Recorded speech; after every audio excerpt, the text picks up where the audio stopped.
Hello नमस्कार सभी दोस्तों का स्वागत है आपके अपने प्लेटफॉर्म माइंड मैप पर। सेकंड ग्रेड वरिष्ठ अध्यापक जो परीक्षा आपके 7 सितंबर 2025 को स्टार्ट हो रही है, मैंने एक सीरीज चलाई थी, उसमें मैंने 5 पेपर कराए हैं जो पीछे 2022, 23 और एक 2024 के एंड में हुआ था। तो जब तक एग्जाम हॉल से बाहर नहीं निकलो तब तक विजेता आप ही हो, ठीक है।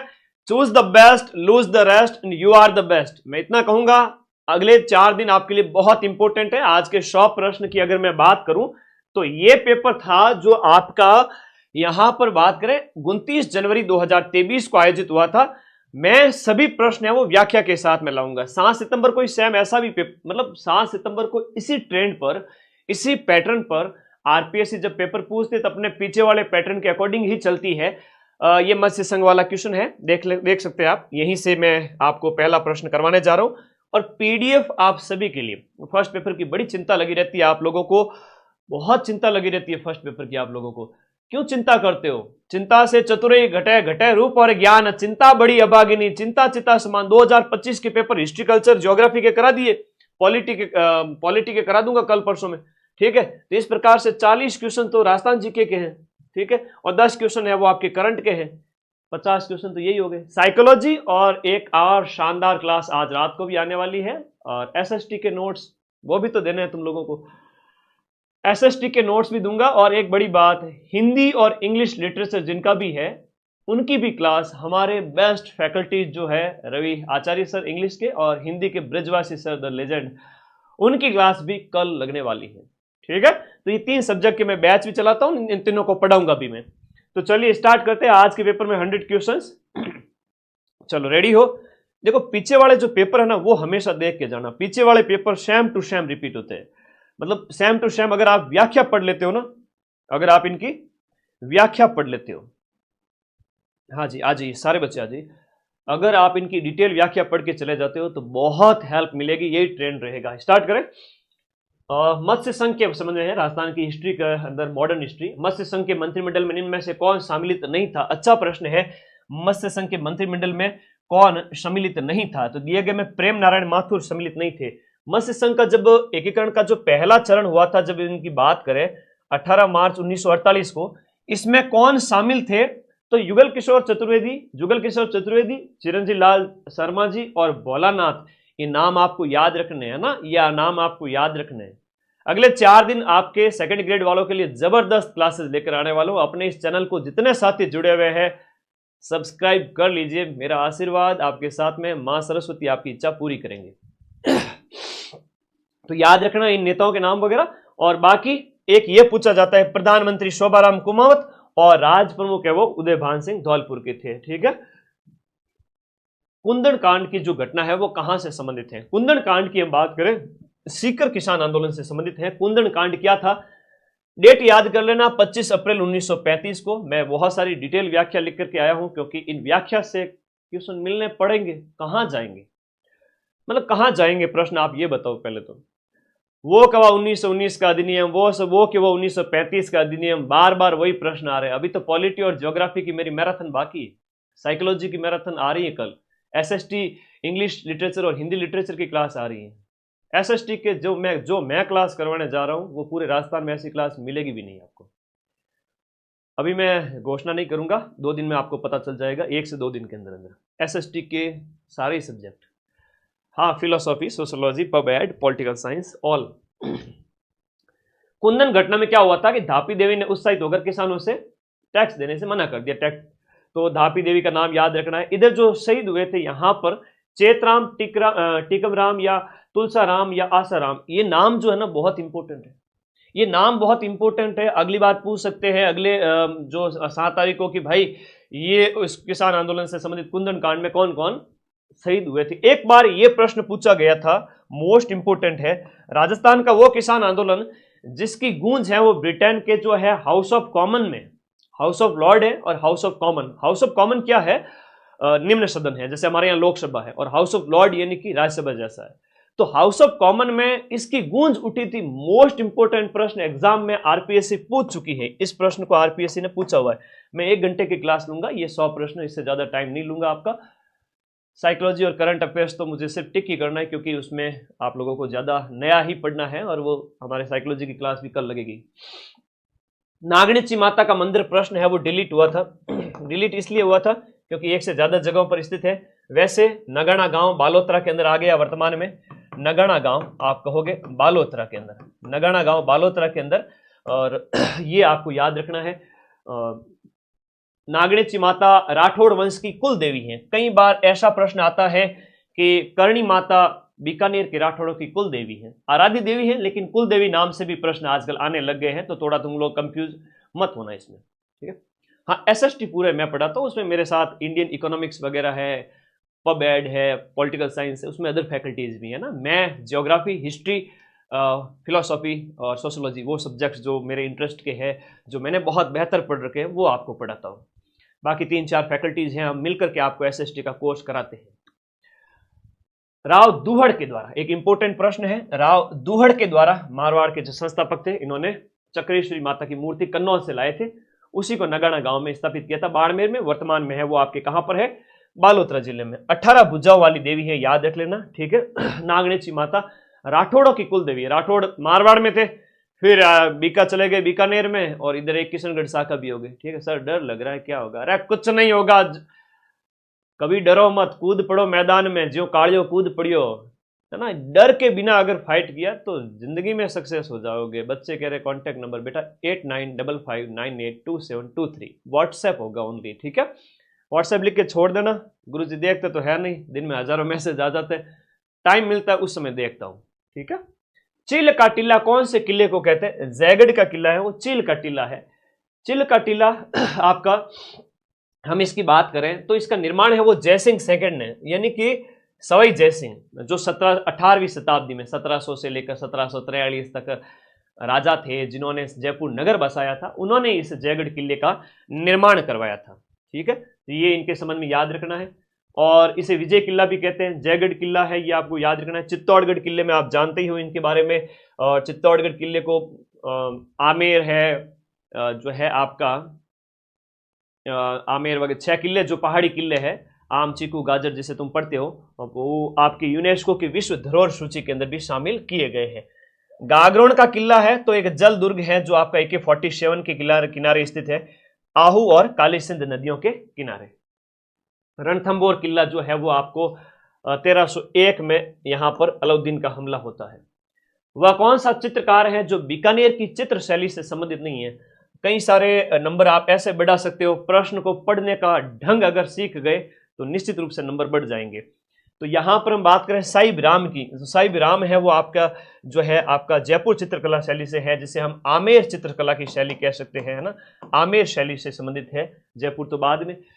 साहिब राम की बात करें तो साहिब राम जो है, साहिब राम है वो आपका जो है साहिब दीन है ना, वो आपका क्या था? ये साहिब दीन के बारे में लिखा हुआ है, साहिब दीन। साहिब दीन है वो आपका मेवाड़ का था, और साहिब राम है वो जयपुर का था, आमेर का था। बीकानेर की चित्र शैली के कई सारे चित्रकार हैं। हाँ, ये प्रश्न वापस आएंगे, चिंता मत करना, इन्हीं में से मैं बताऊंगा 7 तारीख को ये जो व्याख्या सहित। आज टेलीग्राम ग्रुप में 2022-23 में सेकंड ग्रेड के जो पेपर हुए, चलो इस प्रश्न के साथ मैं ये चित्रकार बता देता हूं। ये आपका उस्ताद कायम खान, कासिम अबू हमीद, शाह मोहम्मद, जितने भी मुस्लिम हैं वो आपके चित्रकार हैं, जो आपके आमेर शैली के हैं ना। ये बीकानेर शैली के। साहिब दीन एक मेवाड़ का है, इसमें याद रखना, ठीक है, मेवाड़ में ज्यादा याद रखना, इसमें नहीं है। आज टेलीग्राम ग्रुप में मैं 2022 और 2023 में जो फर्स्ट पेपर आयोजित हुआ था जीके वाला, उसके 4 पेपर, और एक 2024 वाला संस्कृत शिक्षा विभाग का पेपर, संस्कृत शिक्षा विभाग का जो पेपर जीके वाला लेटेस्ट सिर्फ 8 महीने पहले आयोजित हुआ था, वो खतरनाक वाला paper same to same trend 7 तारीख को रहेगा। मैं 5 पेपर भेजने वाला हूं। आज वाली क्लास मिलाकर के 4 क्लासें मैं ले चुका हूं, और एक संस्कृत वाली 5 क्लासें मैं ले चुका हूं। 500 प्रश्न व्याख्या के साथ में आरपीएससी ने जो पेपर कराया है 2022, 23 और 24 के अंदर, सेकंड ग्रेड जीके के पेपर की बात कर रहा हूं। संस्कृत शिक्षा का 1 और सामान्य शिक्षा विभाग के 4 पेपर, वो पेपर आपको टेलीग्राम ग्रुप में मिलेंगे। टेलीग्राम का लिंक इसी वीडियो के नीचे दिया हुआ है, फटाफट ग्रुप ज्वाइन कर लो। 5 पेपर आज भेजने वाला हूं, पांचों ही पेपर आज भेजने वाला हूं, ये आपको मिल जाएंगे। ये 500 प्रश्न डिटेल में पढ़ लेना, बेड़ा पार हो जाएगा, ठीक है। बाकी इधर उधर का बली दुनिया भर का भटको कुछ नहीं होता है, ये 5 पेपर पढ़ लेना। निम्नलिखित आभूषणों की सूची में कौन सा कान में आप पहना जाता है? देखो कान में पहने जाने वाले, कान में पहने जाने वाले आभूषण सुरलिया है, भुचालिया है, मोर फंवर है, कई सारे आभूषण है जो आपके कान में पहने जाते हैं, ठीक है। ओगणिया है और अंगोटिया है, अंगोटिया है, पीपल पन्ना, पीपल पत्रा, एरन हार, लूंग, छैलकड़ी, सब कान के आभूषण हैं, ठीक है। तकिया आभूषण है तो बाजू का है, मुंदड़ी है तो आपके अंगूठी होती है जो उंगली में पहनी जाती है। शंकरिया नृत्य, अब इसमें बच्चे भील और कालबेलियों में कंफ्यूज होते हैं, तो शंकरिया की हम बात करें तो कालबेलियों की है, ठीक है। शंकरिया है तो कालबेलियों का है, और ये बाईपास इनकी एक ट्रिक है, बाईपास है ना, बाईपास श से शंकरिया, तो ये एक ट्रिक होती है, उससे आप याद कर सकते हैं, बढ़िया है, ठीक है। कालबेलियों के नृत्य आप लोगों को याद रखना है। शंकरिया में विशेषता है कि एक समुदाय का नृत्य होता है जो पुरुष महिला दोनों की जो प्रेम कहानी, लव स्टोरी पर आधारित होता है।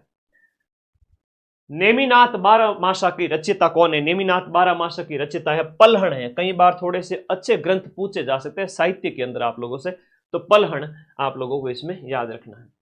आदिकाल के जैन साहित्य में पलहण के द्वारा, अब नेमिनाथ बारहमासा आपसे पूछा है तो वापस से ये पूछेंगे कि जो आपका जैन साहित्य ग्रंथ है ना, नेमिनाथ बारहमासा, जितने भी जैन संत हैं उनके पीछे नाथ लगा हुआ ही है, सुमति नाथ, ये नाथ वो नाथ ऐसे, तो ये थोड़ा आप लोगों को याद रहेगा, बड़ा आसान से। हालांकि प्रश्न अच्छा पूछा गया था। सुमति सागर नामक कवि भी नेमिनाथ बारहमासा की रचयिता है, वे भट्टारक अभय नंदी के शिष्य थे और उनकी रचना में 13 पद्य है, तो ठीक है, इसको याद रखें। चारण चर्चाएं क्या होती हैं? देखो एक इंपॉर्टेंट चीज बताता हूं, करणी माता की स्तुतियां होती हैं, इसमें 2 तरह की स्तुतियां होती है, एक तो आपके हम बात करें शिंगऊ और एक है घड़ऊ। शिंगऊ होती है वो शांति के टाइम में, अब इसी में से आरपीएससी नया प्रश्न बना सकती है।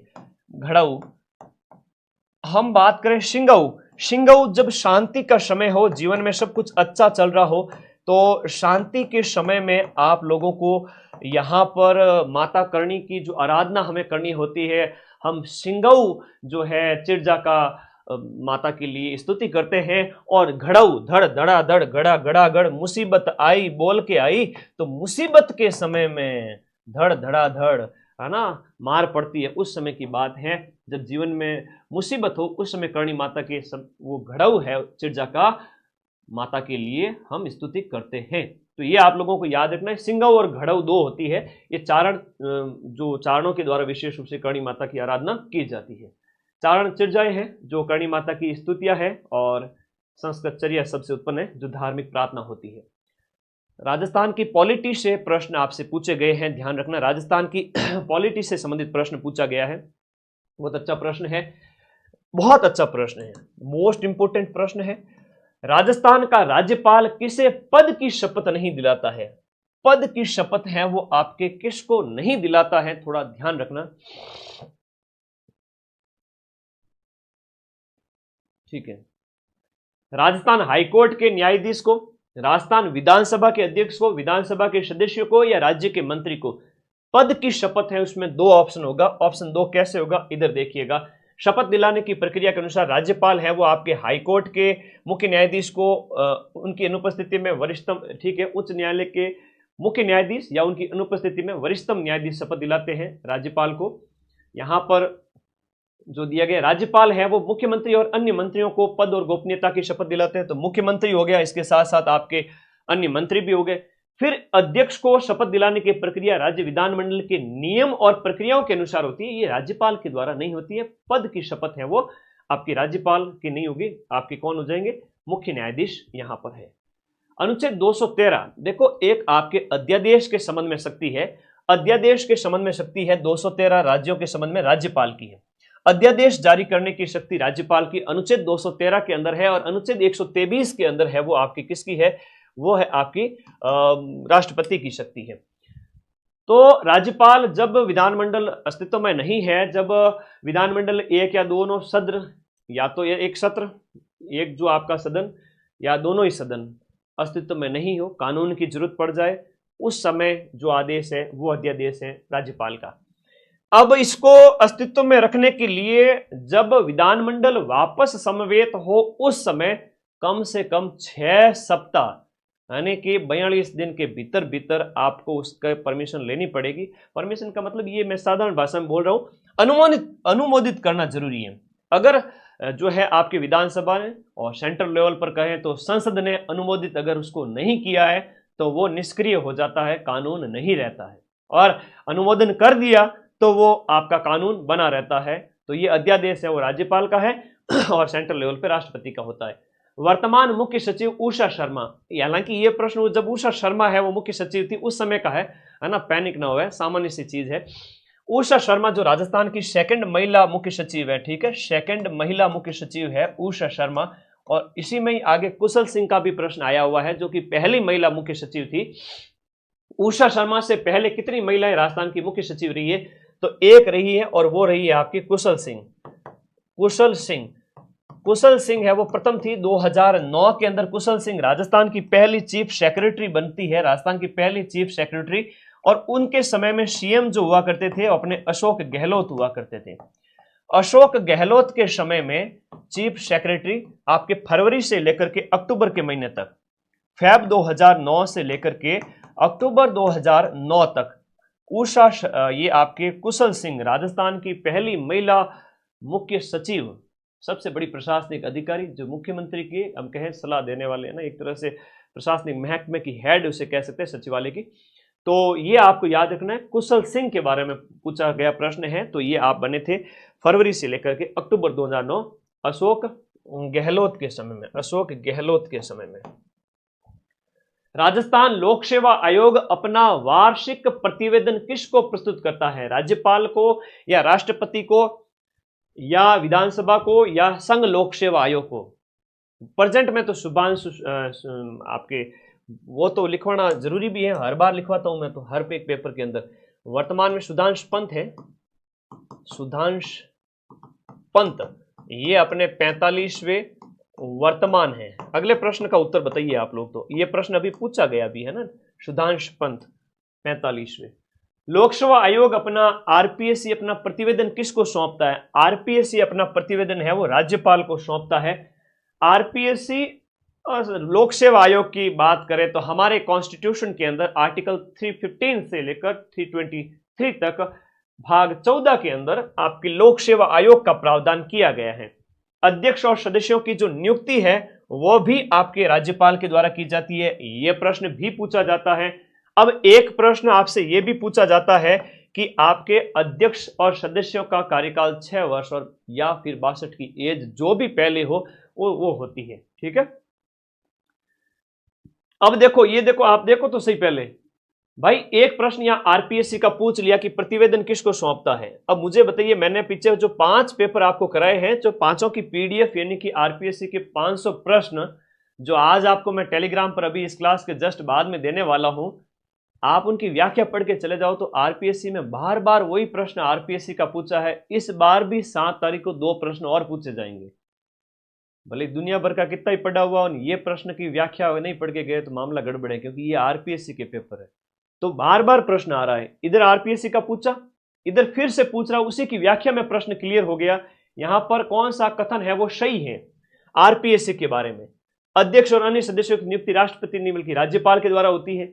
और यथाशक्ति निकटतम, देखो, राजस्थान लोक सेवा आयोग के सदस्यों में से यथाशक्य निकटतम 1/3 ऐसे व्यक्ति होंगे जो अपनी नियुक्ति की तारीख पर भारत सरकार और राजस्थान सरकार के अधीन कम से कम 10 वर्ष तक पद धारण कर चुके हैं। तो ये आपका जो कथन नंबर 3 है ना वो सही है। यहां पर कथन नंबर 3 सही है, 6 और 62 वर्ष वाला मैंने बताया भी था। बाकी वाले का जो ये पद त्याग के बारे में कहा गया है, तो पद त्याग के बारे में देखिएगा, यहां पर पद त्याग है वो आपके राष्ट्रपति को संबोधित करके, हस्ताक्षर सहित है वो पद त्याग का है। 10 वर्ष का पद धारण कर चुके हैं, ये इसके ऐसी कोई न्यूनतम योग्यता है नहीं। और यहां राज्यपाल के द्वारा की जाती है अध्यक्ष और सदस्यों की नियुक्ति। तीनों ही पॉइंट बड़े इंपॉर्टेंट है। 7 तारीख को वही पेपर आएगा। मानवाधिकार आयोग का भी प्रश्न बार बार पूछा जाता है। मानवाधिकार आयोग के संबंध में कौन सा कथन आपका सही नहीं है? ह्यूमन राइट कमीशन जो है गंगाराम मूलचंदानी जिसके हेड है, अभी लेटेस्ट एक प्रश्न पूछा गया था कि इसके सदस्य और अध्यक्ष कितने होते हैं, संख्या बताइए। तो यहां पर जो क्वेश्चन नंबर जो आपका 15 है, ये प्रश्न है वो डिलीट किया था आरपीएससी ने। डिलीट इसलिए करती है जब एक से ज्यादा ऑप्शन है वो सही होते हैं कथन के अंदर, इस वजह से। हम सीधा ही आंसर को देख लेते हैं कि राजस्थान राज्य जो मानवाधिकार आयोग है 1993 के अधिनियम के तहत संसद के द्वारा पारित किया गया था। 1993 का जो एक्ट है, ये ध्यान रखना, एक्ट है वो आपका 1993 का याद रखना। गुरु जी कमेंट पढ़ लो। अमेजॉन राजस्थान पुलिस के लिए वीडियो कह रहे थे कि माइंड में, धन्यवाद भाई, कोई तारीफ कर रहा है तो भले मानुष्य होंगे। ठीक राकेश, बार बार कमेंट ना कर बेटा, ठीक है, डट जा, रुक जा थोड़ा, आगे देखो। तो राजस्थान राज्य मानवाधिकार आयोग का गठन है वो 18 जनवरी 1999 को एक अधिसूचना के तहत होता है। अधिनियम ये है और ये आपका राजस्थान के अंदर है। ये सेंट्रल लेवल पे पारित हुआ था। एक पूर्णकालिक अध्यक्ष और 4 सदस्य नियुक्त किया जाता है, लेकिन वो मूल रूप से था।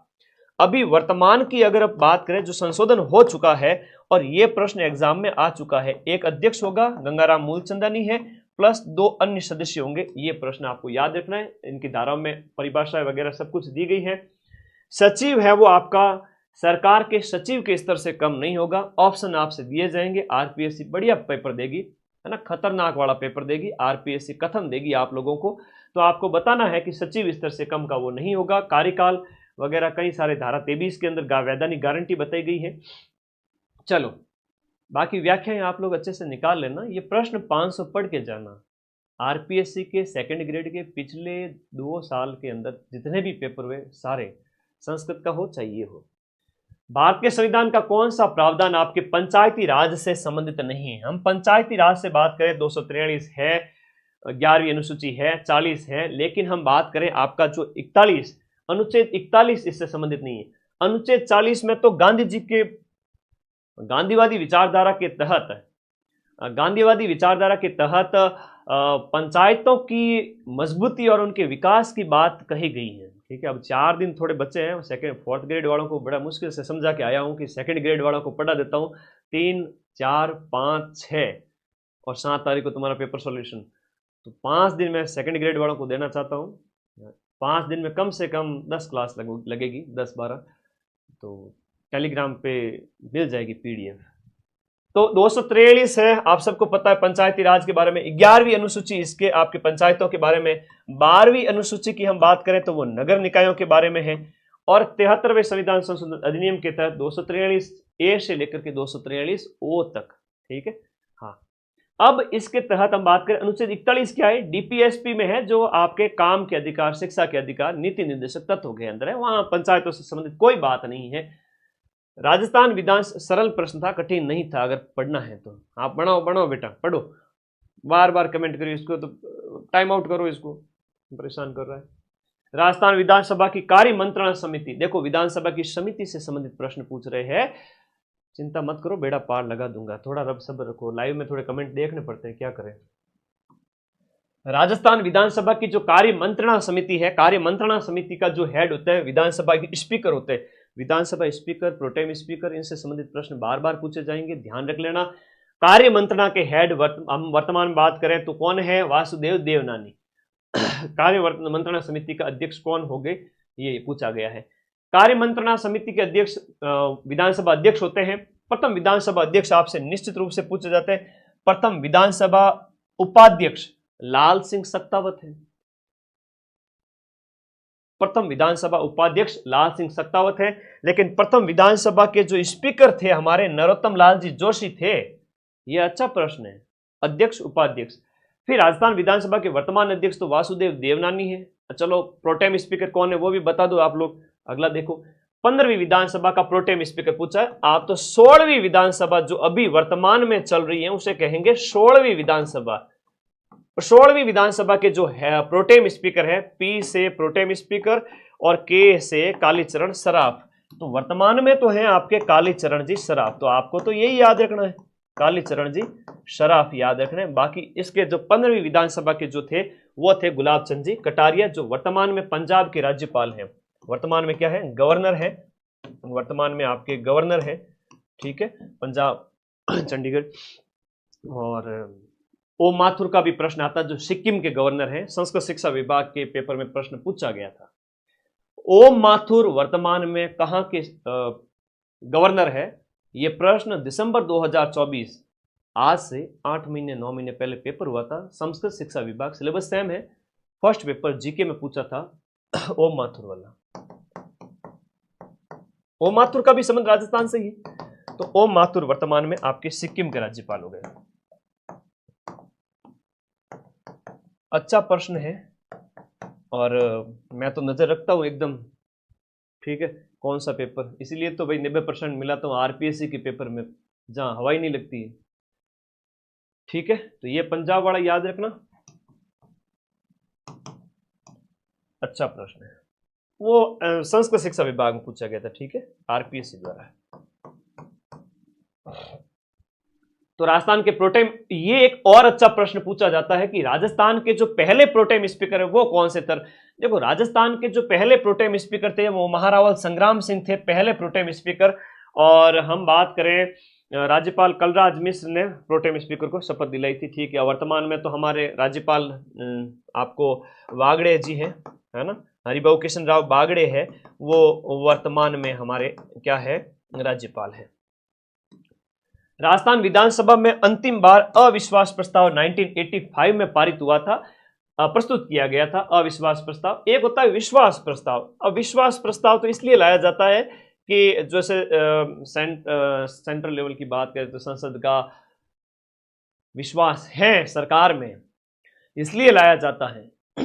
अविश्वास प्रस्ताव तो फिर कहते हैं कि मतलब सरकार को गिराने के लिए कि भैया इसका विश्वास नहीं है, इसलिए विपक्ष एकजुट होता है, तो वो वाली बात है। तो अविश्वास प्रस्ताव अंतिम रूप से हरिदेव जोशी सरकार के खिलाफ लाया गया था। 2009 की अगर हम बात करें तो 2009 में अशोक गहलोत अपनी सरकार के पक्ष में आखिरी बार विश्वास प्रस्ताव लेकर आए थे। अब आरपीएससी है ना, ऐसे प्रश्न पूछे जाने के लिए बड़ी कुख्यात है, जहां पर प्रदेश में अब तक 13 बार अविश्वास प्रस्ताव और 5 बार विश्वास प्रस्ताव, मतलब टोटल है वो 18, आपको याद रखना है, 5 विश्वास है और 13 बार अविश्वास है। राजस्थान के अंदर डेल्फी खेल, अब है करंट अफेयर्स का प्रश्न जो पीछे के समय में पूछा गया था। हमें नए current affairs, Rajasthan current affairs की थ्योरी पीडीएफ टेलीग्राम ग्रुप में जनवरी से लेकर के अगस्त तक की माइंड मैप का जो ग्रुप इसी वीडियो के नीचे दिया हुआ है, मैंने पीडीएफ डाल दी है। मजाल क्या क्वेश्चन बाहर चला जाए, 10 में से संभावना है कि 9 क्वेश्चन मिल जाएंगे, एक आध का मैं नहीं कहता, लेकिन सारे ही मिल जाएंगे। बहुत गहराई के साथ रिसर्च करके सारे क्वेश्चन बाहर नहीं जाएगा, मैं फिर से कह रहा हूँ, क्वेश्चन बाहर नहीं जाएगा करंट अफेयर्स का। पीछे जितने भी पेपर हुए थ्योरी पीडीएफ से बाहर नहीं जाते। थ्योरी मैंने डाल दी है, टेलीग्राम में स्क्रॉल कर लेना, ऊपर मिल जाएगी। कमेंट करो किस किस को मिल गए, ताकि मुझे विश्वास भरोसा हो जाए थोड़ा ना, चिंता लगी रहती है तुम लोगों की। तो उस समय का करंट का प्रश्न है, राजस्थान के अंदर जो डेल्फी खेल आयोजित हुए, तो स्पोर्ट्स करंट का विशेष रूप से आप लोगों को स्पोर्ट्स करंट पढ़ के जाना है। क्वेश्चन नंबर जो आपका 20 है उसके अंदर देखो, उस समय का देखें तो 18 से 35 वर्ष की आयु के राजस्थान के निवासी इसमें भाग ले सकते हैं, ये सही है। और 9 से 12 फरवरी 2023 को उदयपुर में आयोजित किया जा रहा है। तो इस प्रकार से जो ऑप्शन में जो स्थान है और डेट है वो गलत दे देती है। आरपीएससी की ट्रिक पकड़ो भाई, आरपीएससी की पूंछ पकड़ो, हमेशा आंकड़ों के साथ छेड़छाड़ करती है। आंकड़ों के साथ आरपीएससी इलोजी है, आरपीएससी क्या है, इलोजी है। इलोजी कौन है, छेड़छाड़ वाले देवता है। ठीक है, तो मेरे भाई आरपीएससी आंकड़ों के साथ छेड़छाड़ करेगी, चाहे इकोनॉमिक्स के डाटा लो, सामने करंट अफेयर्स के डाटा हो, आरपीएससी छेड़छाड़ करेगी। तो ये ध्यान रखना, ऑप्शन ए ही सही था इसमें। अब देखो, second grade GK plus SST 2026 के लिए जो आपकी 6500 पोस्ट है, इसका न्यू बैच स्टार्ट हो चुका है। याद रखना, जो बच्चे ज्वाइन करना चाहते हैं वो 7 तारीख के बाद में आप लोग ज्वाइन कर लेना, पेपर दे के आ जाओ। अभी इसकी ऑफर प्राइस कॉम्बो पैक में 1799 रख रहा हूं अगले 10 दिन के लिए। कोर्स वाली कैटेगरी में जाकर के ज्वाइन करना है। मैं इसके साथ साथ इंग्लिश का बैच भी लाया हूं, English plus GK, English literature plus GK, वो भी आपको मिल जाएगा। हिंदी लिटरेचर, हिंदी साहित्य प्लस जीके, ये ब्रजवासी सर है, ये आपके रवि आचार्य सर है, दोनों ही अपने अपने सब्जेक्ट के एक्सपर्ट है। इनकी क्लास मैं कल लगाऊंगा, हिंदी की क्लास, हिंदी लिटरेचर की क्लास, जिसमें संस्कृत शिक्षा विभाग का हिंदी का पेपर और लास्ट जो हिंदी का पेपर 2022 में हुआ था, 300 प्रश्न खोल करके पढ़ाएंगे सर आपको। पूरे सिलेबस के 300 प्रश्न आपने अगर पढ़ लिए और संस्कृत शिक्षा विभाग वाला अगर आप पढ़ के चले गए, सेम टू सेम रिपीट होगा। तो सभी आपके संस्कृत शिक्षा विभाग वाले और आरपीएससी वाले, आरपीएस सामान्य शिक्षा विभाग के दोनों पेपर पढ़ लेने, अपने अपने दोस्तों को इन्फॉर्म कर लेना कि हिंदी और इंग्लिश की क्लास होने वाली है। और एसएसटी के अंदर होता है philosophy, sociology, pub ad, political science, geography, history, वो सारे सब्जेक्ट मैं लेके आ रहा हूं, चिंता मत करो, 1-2 दिन की देरी है बस। ये नए बैच है 6500 पद के लिए, सितंबर से स्टार्ट हुए हैं जस्ट अभी, ठीक है, सितंबर से स्टार्ट हुए हैं अभी जस्ट कुछ दिन हुए हैं, मतलब अभी जस्ट स्टार्ट ही हुआ है, 2-4 क्लास ही हुई है, ज्यादा नहीं हुई है। आपके एग्जाम के बाद हम ज्यादा क्लास करेंगे। मैं तो चाहता हूं सिलेक्ट हो, जिसकी अच्छी तैयारी होगी वो सिलेक्ट होंगे, और सीटें 2000 ही हैं, इसलिए तो आपके लिए expect the best but be ready for the worst. वापस से 2026 के लिए भी हम तैयार हैं, उसके लिए बैच है। फिट इंडिया मूवमेंट में राजस्थान ने कौन सा स्थान प्राप्त किया? तो उस समय का जो स्थान है वो राजस्थान ने फिट इंडिया मूवमेंट में पहला स्थान प्राप्त किया था। जनगणना की तुलना 2001 की तुलना में 2011 में राजस्थान से संबंधित निम्नलिखित में से गलत विकल्प आपको चूज करना है। गलत विकल्प है जनसंख्या घनत्व में कोई बदलाव नहीं हुआ, अरे डेंसिटी हमारी बदली है, बाकी लिंग अनुपात में तो हमारी वृद्धि हुई है, ये सही है, और बाल लिंग अनुपात घटा है, सही है, जनसंख्या वृद्धि दर में कमी आई है, ये सही है। राजस्थान के अंदर अगर हम जन घनत्व की बात करें तो पहले ये आपका 324, 2001 में जन घनत्व 324 था, तो कह रहे हैं कि बदलाव नहीं हुआ, जबकि 2011 के अंदर है वो जन घनत्व है वो आपका कितना है, 200 व्यक्ति प्रति वर्ग किलोमीटर स्क्वायर है। ये प्रश्न आपको याद रखने हैं। और 3 प्रश्न इसके ऑप्शन में से आरपीएससी नए प्रश्न बना लेगी कि आपके लिंगानुपात जो सेक्स रेशियो है राजस्थान का वो 928 जो है महिलाएं हैं प्रति 1000 पुरुषों पर वर्तमान में आपको याद रखना है, और 2001 के अंदर आपका 921 था। अंतर कितना है आपसे पूछेंगे, तो अंतर आप लोगों को याद रखना है, अंतर था 7 का, ठीक है। और 1946 के मुकाबले राजस्थान का जो बाल लिंगानुपात है वो घट गया है, और ये आपका 888 रह गया है 2011 के अंदर बाल लिंगानुपात। बाल लिंगानुपात होता है 0 से 6 वर्ष के बालकों के ऊपर बालिकाओं की संख्या, तो ये कितना अंतर हो गया, 12 + 46 हो गया। इस प्रकार से आपका कितना हो गया, 58 है ना, 46 और 12 जोड़ो, 58 का अंतर आ गया है। ये अच्छे प्रश्न है, आरपीएससी वापस पूछेगी। राजस्थान सरकार की बेटी बचाओ बेटी पढ़ाओ अभियान की ब्रांड एम्बेसडर जयपुर की अवनी लेखरा है। किस आयु वर्ग में महिलाएं हैं वो उड़ान योजना के अंतर्गत, उड़ान योजना जिसमें आपका सैनिटरी नैपकिन है वो प्रोवाइड करवाई जाती है, माहवारी स्वच्छता से संबंधित है। तो क्वेश्चन नंबर जो 24 है इसमें 10 से लेकर के 45 वर्ष के जो फीमेल शामिल है। राजस्थान की पहली हस्तशिल्प नीति जो आई थी, और इसका जो दिवस है वो 17 सितंबर को मनाया जाता है।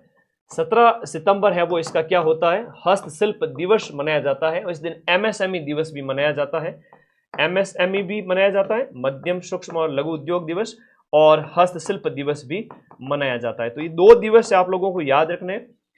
तो ये जो नीति है वो आपकी 2022 में जारी हुई थी, और ये जो क्वेश्चन नंबर जो 25 है यहां पर कौन सा सही नहीं है, ये नीति 2025 तक प्रभावी रही थी, ये गलत है, क्योंकि ये 22 से लेकर आगामी 5 वर्ष के लिए काफी लॉन्ग टर्म के लिए है, तो 25 तक नहीं है।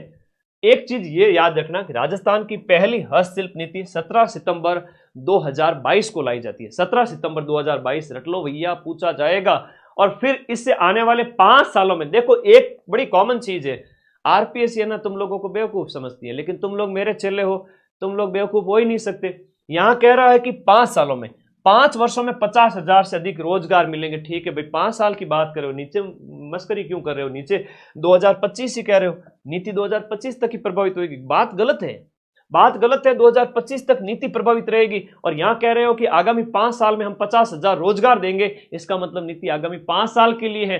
थोड़ा खोपड़े का इस्तेमाल करो भाई, सीधी सी बात है, आंसर इसी में छुपा हुआ है ना। 60% आंसर तो तुम दे दोगे, बाकी बचे हुए 40% पेपर को अटेम्प्ट करने के लिए थोड़ा दिमाग खपाना पड़ता है।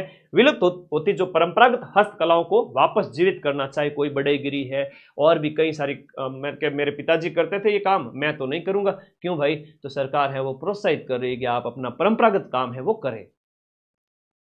अगला प्रश्न देखिएगा, निम्न में से कौन सा कथन आपका यहां पर सही नहीं है दिए गए में से। ये प्रश्न है वो डिलीट हुआ था। ये उस समय क्या है कि राजस्थान में स्काउट गाइड जम्बूरी आयोजित की गई थी। स्काउट गाइड तो आप स्काउटिंग तो समझते ही होंगे ना, स्काउट गाइड जम्बूरी आयोजित हुई थी राजस्थान के पाली के रोहट के अंदर। बात सही है, पहले कथन सही है। 18वीं राष्ट्रीय जम्बूरी राजस्थान के पाले के रोहट गांव में हुई थी। 18वीं जम्बूरी का ध्येय वाक्य में गड़बड़ है और यहां पर इन दोनों कथनों के अंदर एक इसमें और एक इसमें गड़बड़ है, तो ध्येय वाक्य में गड़बड़ है इसलिए डिलीट हुआ था, तो दोनों ही कथन गलत है इस वजह से। तो एक से ज्यादा आंसर जब सही हो जाता है तो प्रश्न डिलीट होता है। राष्ट्रीय जम्बूरी है वो आयोजित 67 साल बाद में राजस्थान में आयोजित हुई थी और पहली जम्बूरी 1956 में हुई थी राजस्थान के अंदर। राजस्थान के अजमेर में नहीं आयोजित हुई थी बल्कि जयपुर के बनी पार्क के अंदर आयोजित हुई थी। कहां हुई थी? जयपुर के बनी पार्क के अंदर आपकी पहली, जो राजस्थान की पहली स्काउट, राष्ट्रीय स्काउट गाइड जम्बूरी राजस्थान में पहली बार नेशनल लेवल की 1956 में हुई थी। ये प्रश्न सही है, लेकिन थोड़ा सा आरपीएससी ने क्या डाटा चेंज कर दिया। आरपीएससी छेड़छाड़ के लिए जानी जाती है। तो कथन 1 और 4, 1 और 4 है वो आपका सही है। आरपीएससी छेड़छाड़ के लिए जानी जाती है, ठीक है ना। मैं पिछले काफी टाइम से इसको पकड़ रहा हूं। राजस्थानी भाषा साहित्य अकादमी युवा पुरस्कार, मेरे प्यारे साथियों, मैंने जो A4 साइज के 50 नोट्स दिए हैं टेलीग्राम में, उसमें जो अवार्ड में भाषा साहित्य अवार्ड है वो रट के चले जाना, लिख लो साइड में, पेपर में आएगा प्रश्न, मोस्ट इंपोर्टेंट है। उस समय का देखें कि आपका जो उस समय दिया गया था, तो उस समय तो आशीष पुरोहित को दिया गया था, वर्तमान वाला पढ़ के जाना है। भाषा साहित्य अकादमी पुरस्कार मैंने बता दिया। स्पोर्ट्स और ये अवार्ड पूछे जाएंगे। अगला देखो, हाल ही निम्न में से कौन सा बोर्ड है वो गठित करने का प्रस्ताव राजस्थान सरकार द्वारा नहीं किया गया है। देखो कई सारे बोर्ड गठित किए जाते हैं, करंट अफेयर्स में सुर्खियों में रहते हैं, हमें उन बोर्ड को थोड़ा सा पढ़ के जाना होता है। तो उस समय में आपका राज्य सहकारी बोर्ड गठित नहीं हुआ था, बल्कि ज्योतिबा फुले, रजक कल्याण और शिल्पकला बोर्ड गठित किए गए थे। विधानसभा के अंदर डिजिटल म्यूजियम बनाया था। कोई भी नया काम है वो विधानसभा के अंदर हुआ है, अच्छी है ना, मेन तो जयपुर में। तो इस तरह के जो भी काम है वो इंपॉर्टेंट माने जाते हैं करंट अफेयर्स के अंदर। डिजिटल म्यूजियम का जो नाम है वो क्या रखा गया था? क्वेश्चन नंबर 29 वापस से पूछा जा सकता है। Political narrative museum, political narrative museum जो कि जयपुर में विधानसभा में स्थापित किया गया था, जिसमें आपका 3D projection, mapping, hologram, animated diorama और इंटरेक्टिव क्योस्क का उपयोग किया गया। ठीक है, विश्व, अब वर्ल्ड ज्योग्राफी की बात करते हैं मेरे प्यारे दोस्तों। यहां पर जो राजस्थान तो गया, अरे चिंता मत करो, सारी चीजें पीडीएफ में डाली हुई है। मैं यहाँ डिटेल डिस्कशन के लिए नहीं बैठा हूँ, सारी दे चुका हूँ, तुम लोगों को बताने आया हूँ कि भाई ये प्रश्न आए हैं। ठीक है, अब यहाँ पर सबका व्याख्या लिखूंगा तो ये क्लास 5 घंटे चली जाएगी, इतना टाइम है नहीं हमारे पास।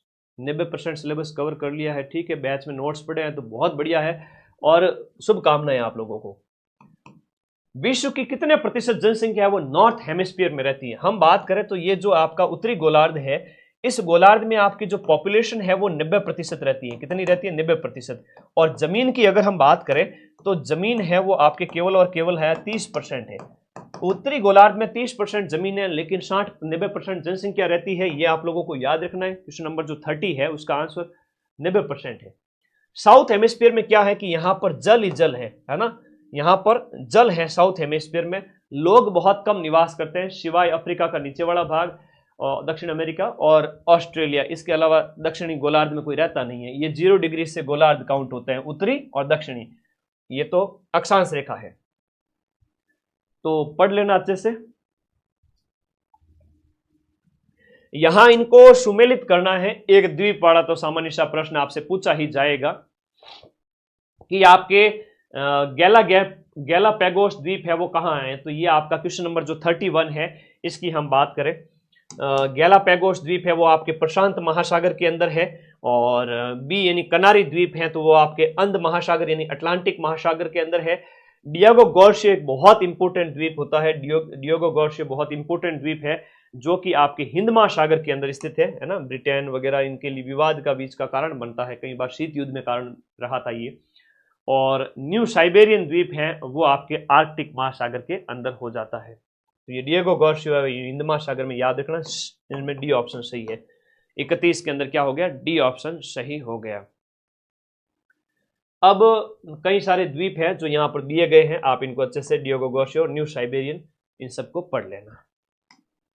निम्नलिखित में से कौन सी एक भूमंडलीय पवन नहीं है? थोड़ा सा दिमाग लगाना है। भूमंडलीय मतलब जो स्थल से होकर के बहती है, मतलब कि स्थलीय पवन। स्थलीय पवन, हम इसकी बात करें भूमंडलीय पवन तो मानसूनी हवाएं हमेशा आप सबको पता है समुद्र से आती है ना। ये समुद्री हवाएं हैं, 6 महीने के अंतराल में चलती है कि 6 महीने समुद्र से 6 माह के गैप से चलती है। 6 महीने समुद्र से स्थल की ओर और 6 महीने स्थल से वापस समुद्र की ओर जाती है।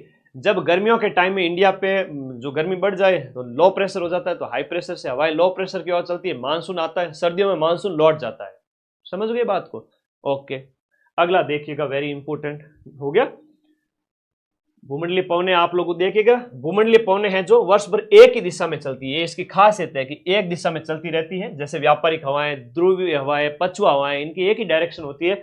लेकिन भूमंडलीय पवन होती है जो बड़े पैमाने पर वर्ष भर लगातार है, वो एक निश्चित दिशा में जो है वायुमंडलीय दबाव की वजह से। मेन बात यह है कि भूमंडलीय हवाएं जो होते हैं ना, विशेष रूप से हम बात करें व्यापारिक भूमंडलीय दबाव की वजह से, भूमंडलीय दबाव की वजह से व्यापारिक हवाएं हैं वो आपके गर्म क्षेत्रों के अंदर पाई जाती है। भूमध्य रेखा 0 डिग्री के आसपास, यहाँ पर आपके ये 0 डिग्री वाला जो है वहां पर पाई जाती है व्यापारिक हवाएं। पछुआ हवाएं उपध्रुवीय क्षेत्र में, आपका जो 30 से 60 डिग्री के बीच का क्षेत्र है वहां पर 35 डिग्री के आसपास उच्च दाब वाले क्षेत्रों के अंदर उपध्रुवीय निम्न दाब क्षेत्रों की ओर बहती है ना, 30 से 35 से 66 हम कह सकते हैं कि वहां तक बहती है। ध्रुवीय हवाएं हैं वो आपके ध्रुवों की ओर। मानसून है वो आपकी एक मौसमी हवा है, ठीक है, इसकी वजह से मौसम में परिवर्तन होता है। समझने की बात है, थोड़ा दिमाग खुला रखो, सारी चीजें समझ में आ जाएगी, बहुत हेल्प हो जाएगी। संयुक्त राष्ट्र के द्वारा टिकाऊ विकास के लक्ष्य सस्टेनेबल डेवलपमेंट गोल्स हैं वो कौन से साल अपनाए गए थे? 17 सतत विकास लक्ष्य अपनाए गए थे, 2015 के अंदर हैं। 2015 में सतत विकास लक्ष्य अपनाए गए थे। सतत विकास के लिए जो हमारा एजेंडा है 2030 तक, तो इसमें वो लक्ष्य थे 17 वैश्विक लक्ष्य, जिसमें गरीबी कम करना, पानी पहुंचाना सभी लोगों तक, स्वच्छता, हेल्थ, कई सारी चीजें हैं वो इसमें आ जाती है। तो ये एजेंडा जो आपका 2030 तक का पूरे विश्व के कल्याण के लिए, ग्लोबल वार्मिंग, इन सब से निपटने के लिए प्रयास किए गए थे, चल रहे हैं अभी भी।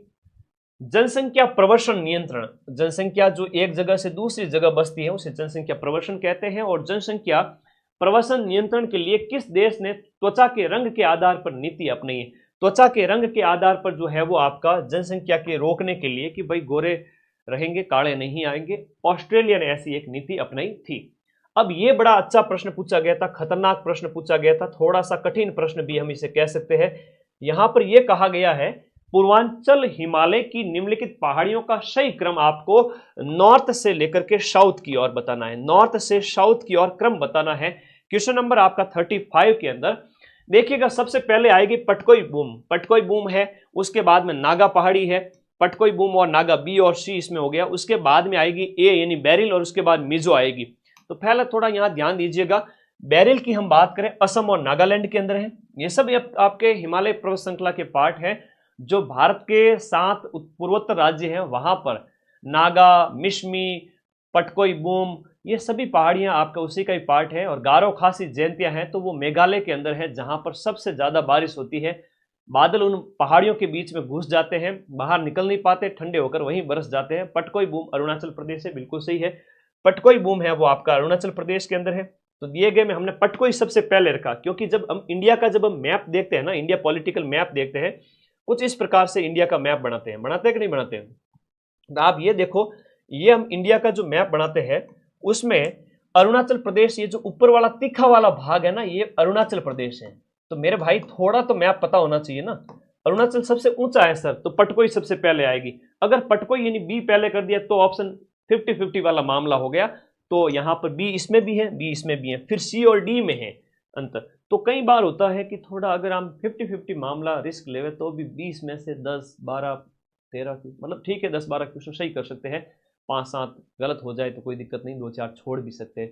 तो नॉलेज जितना अच्छा होगा, माँ सरस्वती हमेशा जो जितना पढ़ेगा उसे उतना मिलेगा।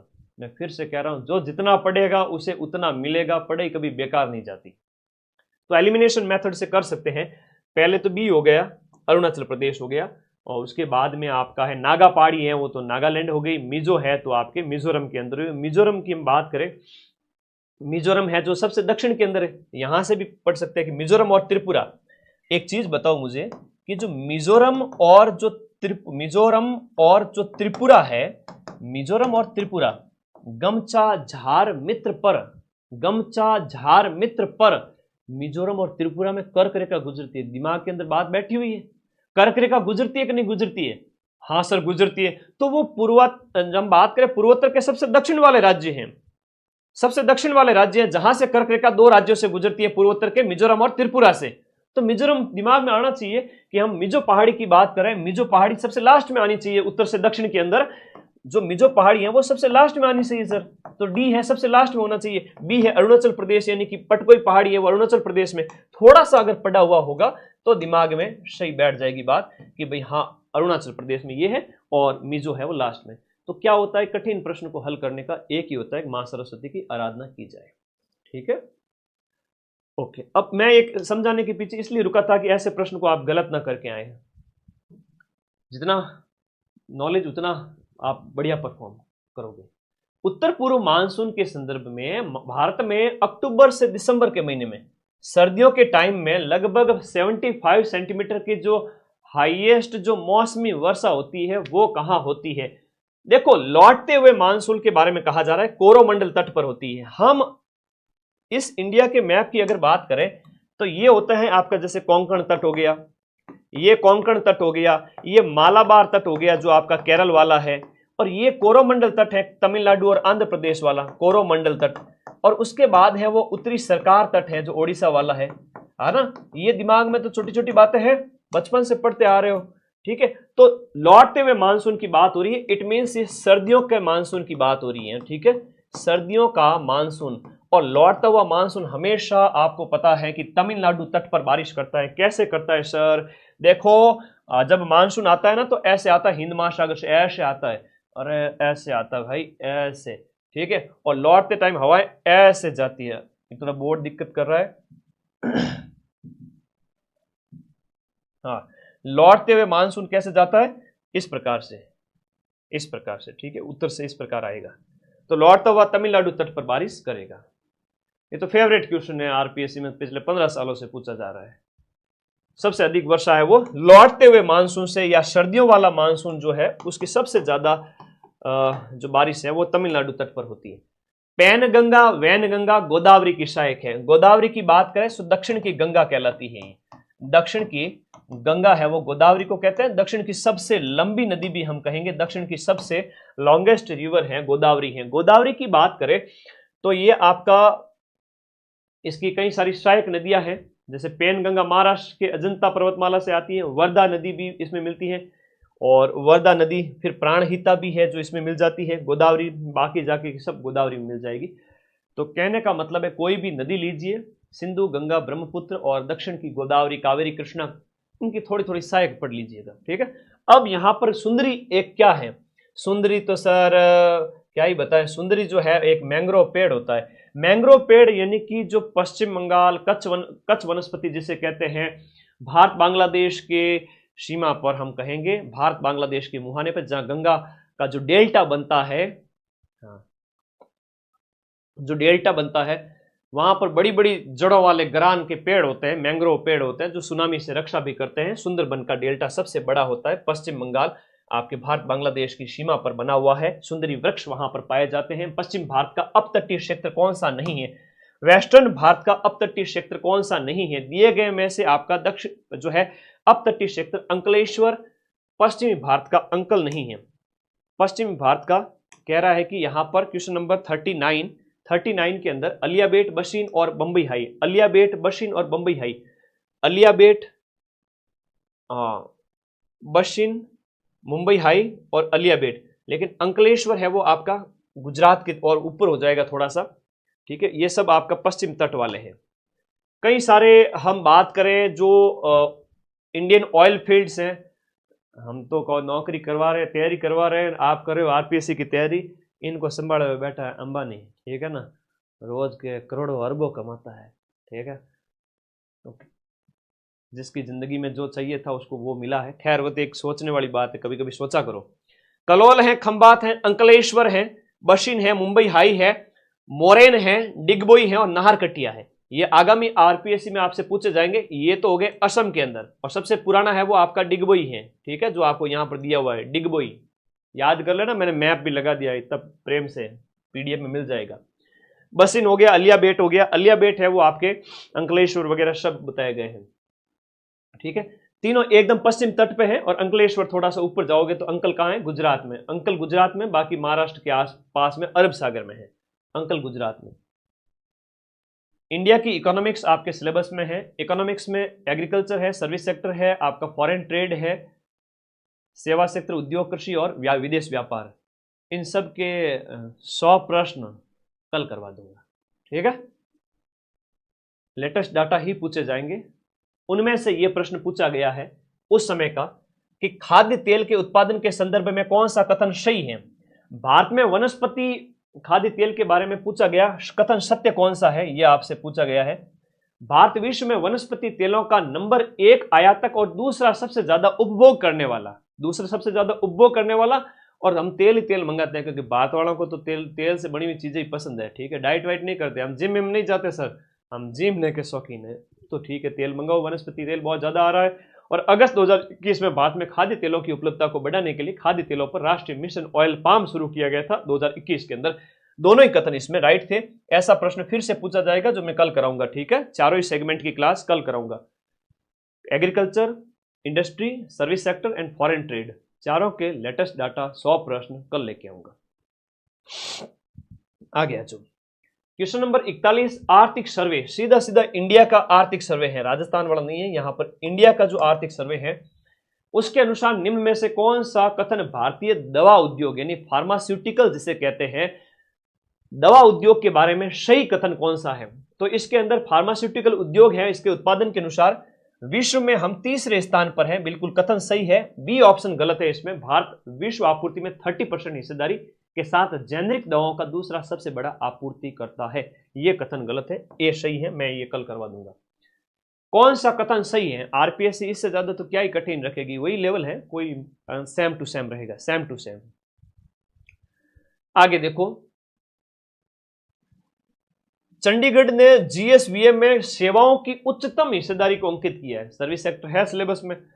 आर्थिक समीक्षा 2024-25 सीधे सीधे सर्विस सेक्टर से क्वेश्चन आएंगे, ये पीछे वाले हैं, देख लो, ऐसे प्रश्न आते हैं। चंडीगढ़ ने उच्चतम हिस्सेदारी दर्ज की है, जो सिक्किम है वो केंद्र शासित प्रदेशों में सबसे कम रहा, ये था। और भारत के सभी राज्यों में 2020-21 के दौरान जीएसवी सेवाओं में महाराष्ट्र और कर्नाटक शीर्ष योगदान करता थे। तो इस क्वेश्चन नंबर आपका जो 43 है उसमें दोनों ही कथन है वो सही है, ऐसा था। 2020-21 के और 2021 और 21-22 के दौरान जो हाईएस्ट एफडीआई है, इक्विटी अंतर्वाह आकर्षित किया, सबसे ज्यादा प्रत्यक्ष विदेशी निवेश, फॉरेन डायरेक्ट इन्वेस्टमेंट जो मनी है वो कौन से सेक्टर से आया है, तो ये आपसे क्वेश्चन पूछा गया, उस समय का प्रश्न है। कल लेटेस्ट में डाटा बताऊंगा। कंप्यूटर सॉफ्टवेयर और हार्डवेयर उसके अकॉर्डिंग राइट आंसर थे, पीछे वाले के अकॉर्डिंग। यहां देखो, कौन सा देश भारत का 2021-22 में सबसे बड़ा व्यापार का साझेदार रहा है। अब मैं बताऊंगा लेटेस्ट आर्थिक समीक्षा के अनुसार सबसे बड़ा व्यापारिक साझेदार यहां पर है वो अमेरिका है, ये आपका सबसे बड़ा व्यापारिक साझेदार रहा है। और घाटा हमारा सबसे ज्यादा कहां पर होता है, चाइना के साथ हमारा सबसे ज्यादा व्यापार घाटा, जिसको पाटने के प्रयास हम लगातार कई सालों से करते आ रहे हैं। मैं इसके क्वेश्चन 100 क्वेश्चन तैयार हो चुके हैं, टाइप भी हो चुके हैं। कल होगी आपके चारों ही सेगमेंट की भारतीय अर्थव्यवस्था की क्लास, सीधे सीधे आर्थिक समीक्षा से 5-6 क्वेश्चन आएंगे 15 नंबर के। 1935 के अधिनियम के द्वारा इनमें से कौन सी व्यवस्था को समाप्त किया गया था। प्रांतीय स्वायत्तता को समाप्त कर दिया गया था 1935 के अधिनियम के तहत। पॉलिटी के क्वेश्चन भी मैं सीधे सीधे लेके आऊंगा, जहां पर इंडिया और विदेश नीति वगैरह है, पॉलिटी है, सीधे सीधे प्रश्न। भारतीय शासन, राजव्यवस्था, संविधान और विदेश नीति, 3 सेगमेंट, संविधान, राजव्यवस्था और विदेश नीति, ये पॉलिटी वाले सेगमेंट के अंदर है आपको, ठीक है। तो भाई ये 45 वाला जो क्वेश्चन है उसके अंदर हो गया। एक सेकेंड, 1935 के अधिनियम के द्वारा निम्न में से कौन सी व्यवस्था को समाप्त किया गया था। सांप्रदायिक निर्वाचन 1909 की विशेषता है। प्रांतीय स्वायत्तता 1919 में स्थापित की थी। प्रांतों में जो द्वैध शासन, सॉरी है ना, प्रांतों में द्वैध शासन, एक चीज हमेशा दिमाग में रखना, ये द्वैध शासन वाला प्रश्न इतना पूछा जा रहा है, इतना पूछा जा रहा है, मतलब बार बार ये का ये प्रश्न आ रहा है। प्रांतों में जो दोहरी शासन व्यवस्था है वो समाप्त कर दी गई थी, और केंद्र में दोहरी शासन व्यवस्था लागू कर दी गई थी, केंद्र में लागू कर दी गई थी, और प्रांतों में जो द्वैध शासन खत्म कर दिया गया था। ये विशेषता है 1919 के अधिनियम की। मॉन्टेग्यू चेम्सफोर्ड अधिनियम के तहत इसे लागू किया गया था और 1935 के अधिनियम के तहत इसे खत्म किया गया था। और पिछली बार जब आरपीएससी के पेपर आयोजित किए गए फर्स्ट ग्रेड जीके के पेपर में यह प्रश्न बार बार पूछा जा रहा था, द्वैध शासन, द्वैध शासन। ये मैं पॉलिटी वाली जो फॉरेन पॉलिसी, संविधान और Indian constitution, Indian polity and foreign policy, तीनों के 100 प्रश्न लेके आऊंगा। 1935 के अधिनियम को भारतीय संविधान का खाका भी कहते हैं। यहां पर आपके जो द्वैध शासन की बात है, इस अधिनियम में प्रांतीय द्वैध शासन समाप्त कर दिया गया था। पीडीएफ में जो व्याख्या है उसको अच्छे से पढ़ लेना, घर बैठे सारी चीजें आप लोगों को मिल रही है। क्वेश्चन नंबर आपका जो 46 है, किस अधिनियम के द्वारा प्रांतों में उत्तरदायी शासन की स्थापना का प्रयास किया गया? ये देखो वापस से आरपीएससी अगले प्रश्न में वही चीजें पूछ रही है। तो 1919 का अधिनियम, जिसमें हम बात करें तो दोहरी शासन व्यवस्था लागू की गई थी और केंद्र में द्विसदनीय विधायिका की स्थापना जो है आपके, हालांकि ये जो प्रश्न है वो आपके 1919 के अधिनियम के संबंध में, जहाँ और इसको अच्छे से पढ़ना, अधिनियम के प्रावधान में किया गया कि 10 वर्ष बाद सरकार के कामकाज का अध्ययन करने के लिए आयोग गठित करेंगे, लेकिन साइमन कमीशन है वो पहले ही आ गया, तो इसलिए हमने कहा गो बैक साइमन 1919 के अधिनियम की समीक्षा के लिए। तो 10 साल पहले ही आ गया, बाद में प्रावधान था, पहले आ गया। ये एक अच्छा प्रश्न पूछा गया था, क्वेश्चन नंबर 47। यहां पर हम बात करें तो सीक्वेंस आपको बताना है। सीक्वेंस में केंद्रीय विधानसभा के लिए निर्वाचन है, पहले नंबर पे आएगा, बी ऑप्शन सही है। उसके बाद में आएगा आपका ए यानी विधायिका के 2 सदन, उसके बाद में डी ऑप्शन आएगा। तो इस प्रकार से 3 नंबर ऑप्शन सही है। थोड़ा यहां से व्याख्या से इसको अच्छे से समझना है। केंद्रीय विधानसभा के चुनाव 1919 के अधिनियम के तहत 1926 में और 45 में हुए थे और इसकी विशेषताएं भी दी गई है कई सारी। केंद्र सरकार की बात करें तो यहां पर ये आपका थ्योरी वाली पूरी पीडीएफ अच्छे से पढ़ लेना तुम लोग, ठीक है। अच्छा प्रश्न था, सीक्वेंस बताना था, कौन सी व्यवस्था कब लागू की गई थी पॉलिटी के अंदर हमारे संविधान के विकास के संबंध में। हाँ जी, आगे आ जाओ।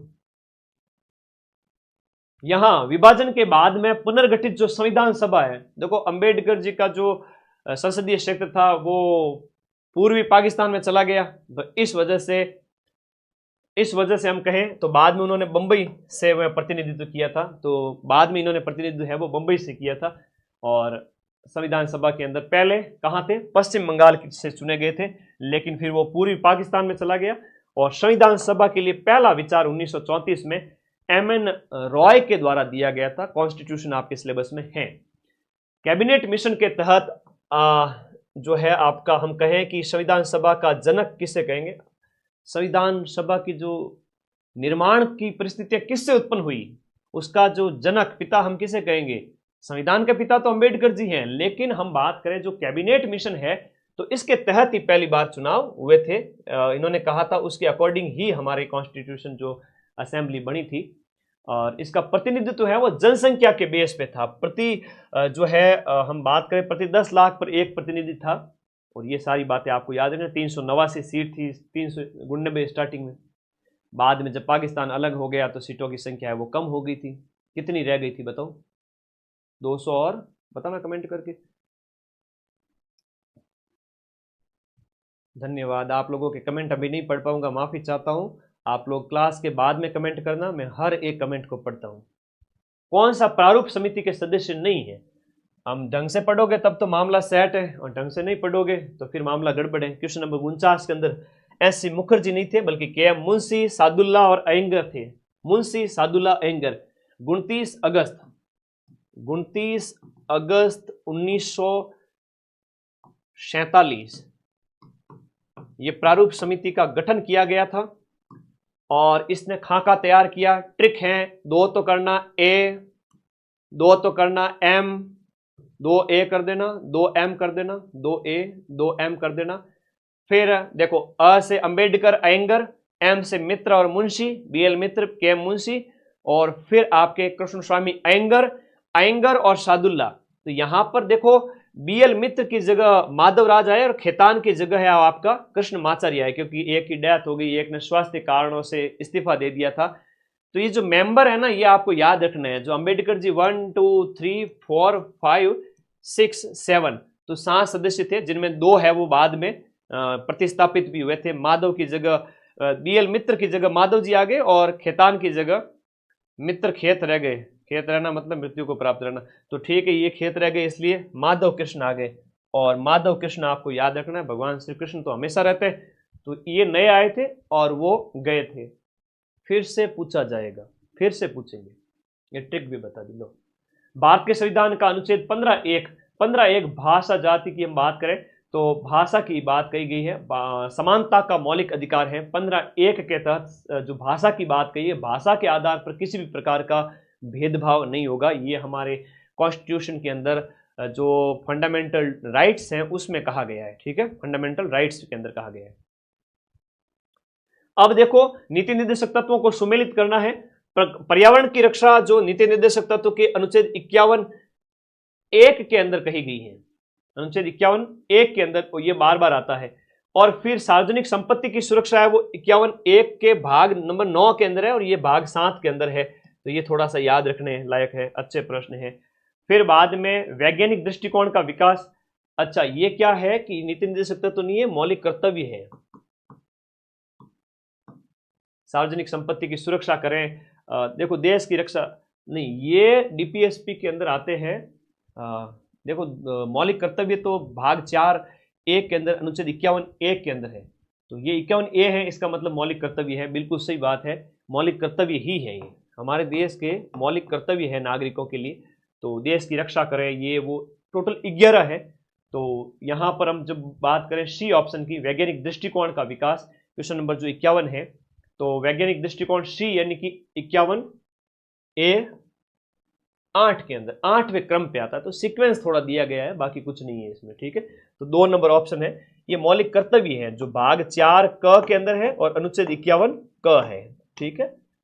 सरदार स्वर्ण सिंह समिति की सिफारिश पर 1976 में 42वें संविधान संशोधन अधिनियम के तहत मौलिक कर्तव्य लागू किए गए थे, जो अनुच्छेद 51(1) के अंदर सारे ही दिए गए हैं।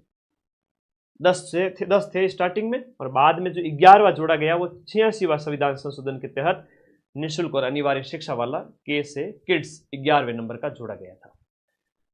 अनुच्छेद 39 के अनुसार आर्थिक न्याय से कौन सा नहीं जुड़ा है? अभी डीपीएसपी के तहत है, ये नीति निर्देशक तत्व है, directive principle of state policy.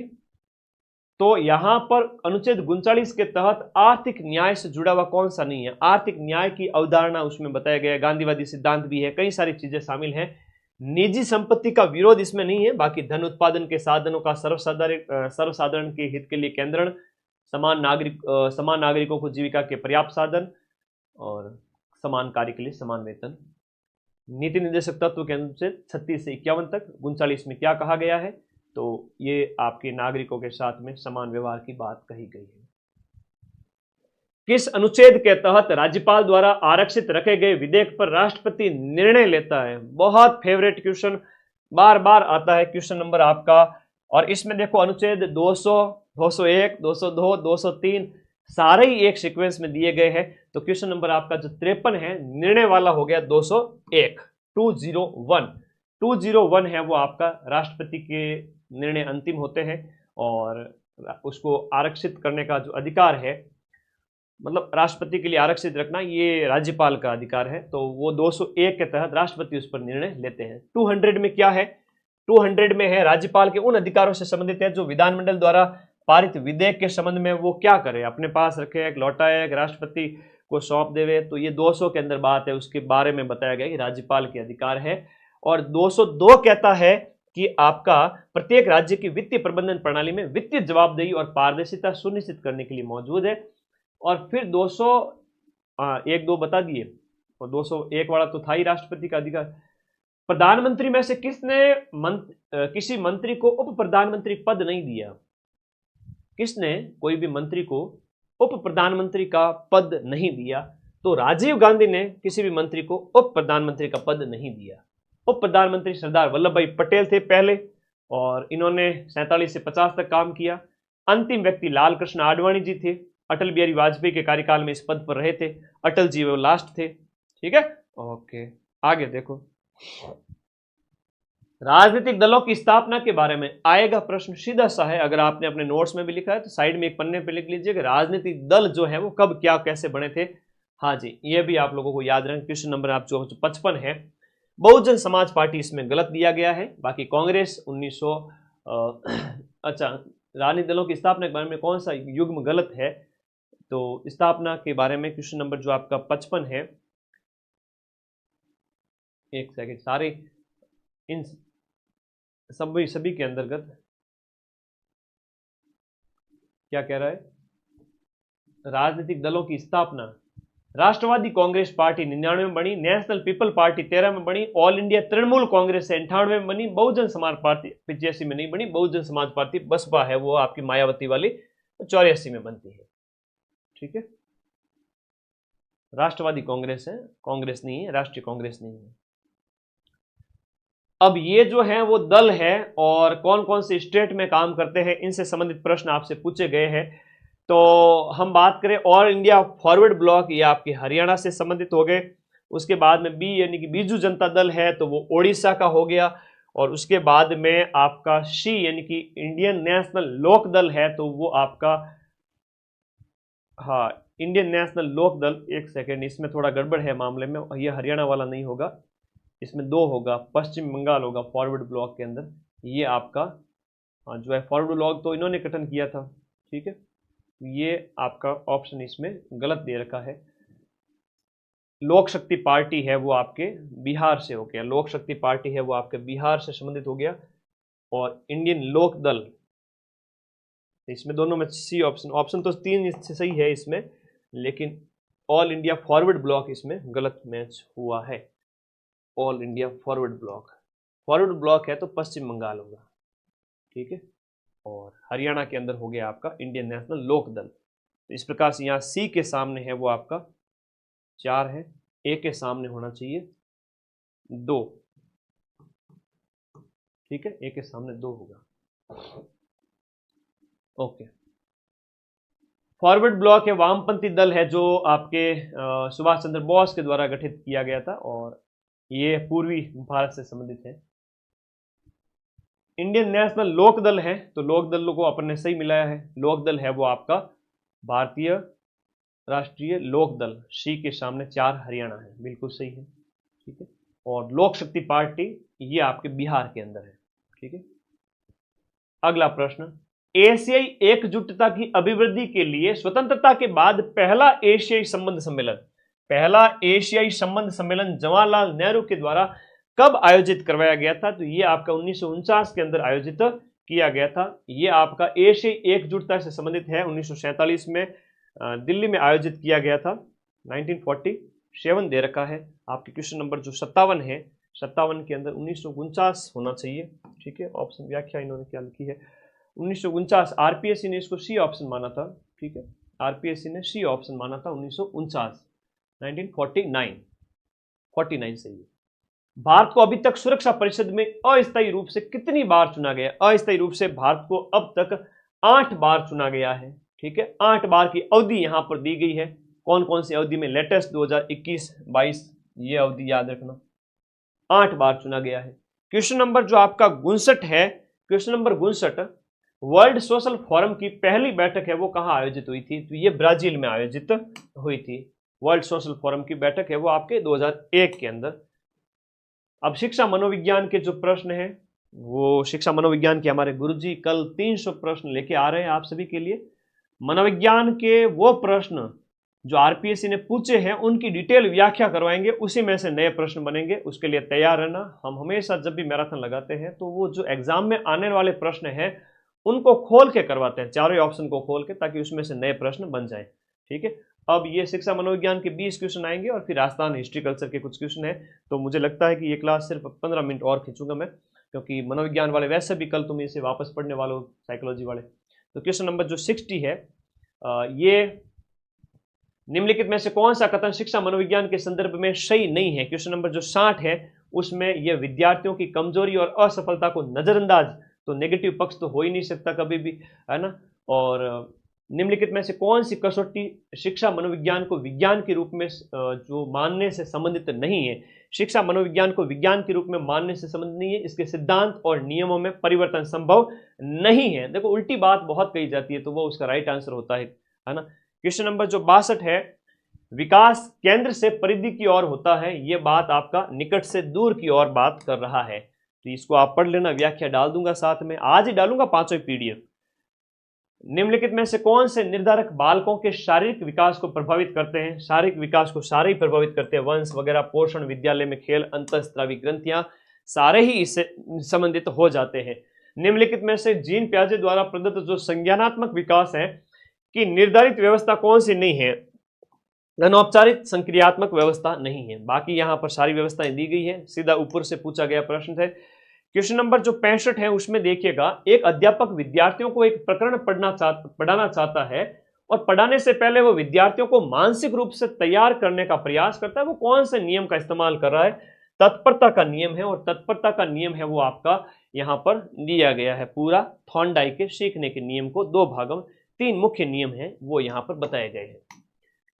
अभ्यास एक तो हो गया, अभ्यास, एक प्रभाव और एक तत्परता और उपयोग अनुपयोग नियम। देखेंगे इसको आप लोग पढ़ लेना, जब मैं ये पीडीएफ डालूं तब साइकोलॉजी की व्याख्या है, बहुत अच्छे से पढ़ लेना, ठीक है। पीडीएफ का वेट रहेगा, 5 पीडीएफ डालूंगा आज। कितनी? 500 प्रश्न आरपीएससी के। फटाफट जाओ टेलीग्राम में, अभी जस्ट डाल ही रहा हूं मैं रख के क्या ही करूं, 4 दिन पेपर के आगे हैं, पढ़ लेना। यहां पर क्वेश्चन नंबर जो 66 है आपसे पूछा जा रहा है कि निर्मितवाद के 5 ई उपागम में किस सोपान में शिक्षार्थी सीखी गई अवधारणा को अन्य संबंधित अवधारणाओं के साथ जोड़ते हैं और अपने ज्ञान और समझ का उपयोग है वो वास्तविक संसार के अंदर करते हैं? तो ये हो गया, इसका आंसर है वो आपका विस्तार हो गया। ये 5E वाला थोड़ा पढ़ लेना। पुनर्बलन, क्वेश्चन नंबर 67, पुनर्बलन संबंध की मजबूती को बढ़ा देता है जबकि दंड संबंध की शक्ति कुछ भी नहीं करता है। अधिगम का कौन सा नियम जाना जाता है? संशोधित प्रभाव का नियम है। इसको नियम को अच्छे से पढ़ लेना। क्वेश्चन नंबर जो 68 है, ऑलपोर्ट के अनुसार वे शील गुण जो उन कुछ चारित्रिक प्रवृत्तियों का प्रतिनिधित्व करते हैं जिनका उपयोग आमतौर पर किसी व्यक्ति का वर्णन करने के लिए किया जा सकता है, वो आपका केंद्रीय शील गुण है। इसकी भी व्याख्या लिखी है ऑलपोर्ट के अनुसार, द्वितीयक वगैरह सब कुछ लिखा हुआ है। क्वेश्चन नंबर 69 जो है वो आपका व्यक्तित्व आकलन की प्रक्षेपी विधि नहीं है। अब ये प्रश्न क्या बार बार पूछे गए थे, व्यक्तित्व आकलन की प्रक्षेपी विधि कौन सी नहीं है? तो बी और डी नहीं है, बी और डी नहीं है। व्यक्ति अध्ययन और वाक्य पूर्ति इसका नहीं होगा, व्यक्ति पूर्ति और वाक्य आपूर्ति। जब कोई व्यक्ति अपने दुखद अनुभव के को जानबूझकर भूलता है तो उन्हें अचेतन मन में दबा देता है, तो समायोजन की ये रक्षात्मक युक्ति है वो दमन कहलाती है। दमन यानी कि रिप्रेशन कहलाती है। रिग्रेशन क्या होता है? प्रतिगमन होता है। प्रोजेक्शन क्या होता है? प्रक्षेपण। और विस्थापन मतलब डिस्प्लेसमेंट होता है। अब इनको भी पढ़ना। यहां पर निम्नलिखित में से कौन सा गिलफोर्ड द्वारा प्रतिपादित बुद्धि के त्रिआयामी सिद्धांत और उनके तत्वों का मिलान नहीं है? तो यहां पर बी और सी नहीं है ना। आरपीएससी की के अनुसार बी और सी नहीं है, यानी कि ये और ये नहीं है। गिलफोर्ड के 3 आयामों को इस प्रकार से वर्गीकृत किया गया है। रोहन, पारंपरिक बुद्धि, क्वेश्चन नंबर आपका 72, पारंपरिक बुद्धि वाला जो प्रश्न है इसमें व्यावहारिक उत्तर होगा, ठीक है, इसको भी अच्छे से पढ़ना। सृजनात्मकता की निम्नलिखित में से कौन सी अवस्था में व्यक्ति मूल विषय का अचानक प्रत्यक्षीकरण करता है और समस्या के विभिन्न घटकों में संबंध देखता है? क्वेश्चन नंबर आपका 73 का प्रदीपन इसे कहेंगे। किसी चीज को अपने से करने और उसे अच्छे ढंग से करने और उसमें विशिष्टता दिखाने की जो स्वीकारात्मक इच्छा जो है उसे क्या कहेंगे? आप लोग अगर पीवाईक्यू पढ़ रखे हैं तो अच्छे आंसर आने चाहिए सभी के। क्वेश्चन नंबर जो 74 है उसका आंसर बताइए।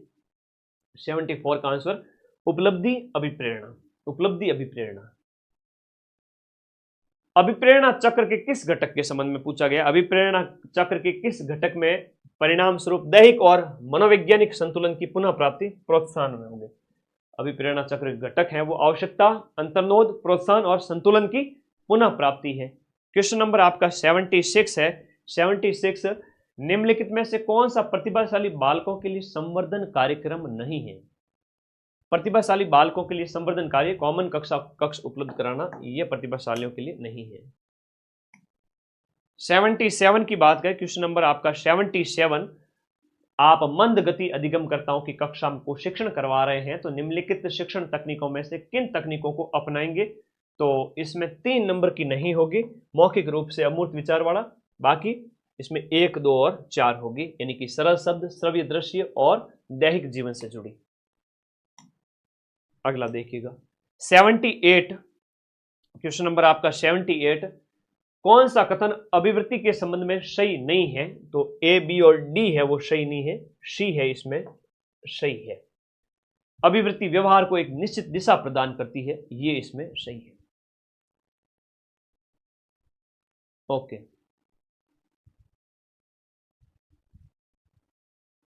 किसी विद्यार्थी को खाली समय में हमेशा चित्रकारी करते देखकर यदि एक शिक्षक उस विद्यार्थी की चित्रकारी में रुचि का अनुमान लगाता है तो यह सुपर द्वारा वर्गीकृत किस प्रकार की अभिरुचि होगी? 79 के अंदर यह अभिरुचि होगी आपकी प्रकट अभिरुचि।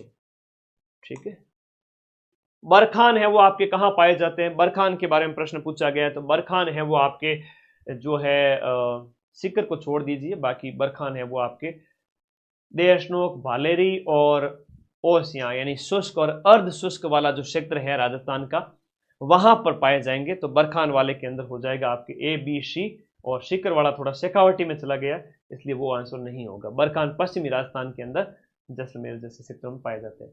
राजस्थान में निम्न में से किस जिले में दक्षिण पश्चिम मानसून है? वो दक्षिणी पश्चिमी मानसून 1 जुलाई से पहले आ जाता है। कौन? गंगानगर, हनुमानगढ़, बीकानेर और पाली, इसमें दक्षिण पश्चिम मानसून यानी कि जो गर्मियों का मानसून है वो 1 जुलाई से पहले आ जाता है। कौन से जिले की बात हो रही है? जिला आपका क्वेश्चन नंबर जो 81 है उसके अंदर जिला है वो आपका पाली जिला होगा। दक्षिण पश्चिम मानसून 1 जुलाई से पाली, शिवई, उदयपुर में प्रवेश करता है। तो अगली बार इन जिलों के नाम याद रखना, ठीक है? ओके, दक्षिणी हिस्सों में जून के अंत तक है वो दक्षिणी हिस्सों में प्रवेश करता है, झालावाड़ वगैरह, वागड़ सेक्टर। एक नदी के बारे में यह सब कुछ बताया गया है कि नदी के बारे में कौन सी नदी है, ऐसे ही प्रश्न आएंगे। कोटड़ा उदयपुर से उद्गमित होती है, कोटड़ा उदयपुर से निकलती है। हतमती, मेशवा, वेत्रक इसकी सहायक है। राजस्थान में 45 किलोमीटर प्रवाहित होती है। इस साबरमती नदी के बारे में कहा गया है। माही वगैरह ये देख लीजिएगा, माही है। इसके अलावा यहाँ पर हम बात करें माही के अलावा पश्चिमी बनास है, ठीक है। और ये आपका चलिएगा किन जिलों में आपके पतझड़ वन पाए जाते हैं? पतझड़, मिश्रित पतझड़ वन पाए जाते हैं, तो आपके हाड़ौती और मेवाड़ वाले सेक्टर के अंदर मिश्रित पतझड़ वन है वो पाए जाते हैं। दक्षिणी पूर्वी क्षेत्र के अंदर जिसमें क्या होता है, चौड़ी पत्ती वाले पेड़ होते हैं, और इनके बारे में बताया गया है। शंकुधारी। अब उत्पादक जिलों का सुमेलन करना है। जैसे ए के सामने 3 होगा, ये तुम सभी को पता होना चाहिए कि अनाज का कटोरा कहते हैं गंगानगर को। धान का कटोरा, राजस्थान के अंदर अनाज का कटोरा है वो आपका गंगानगर है।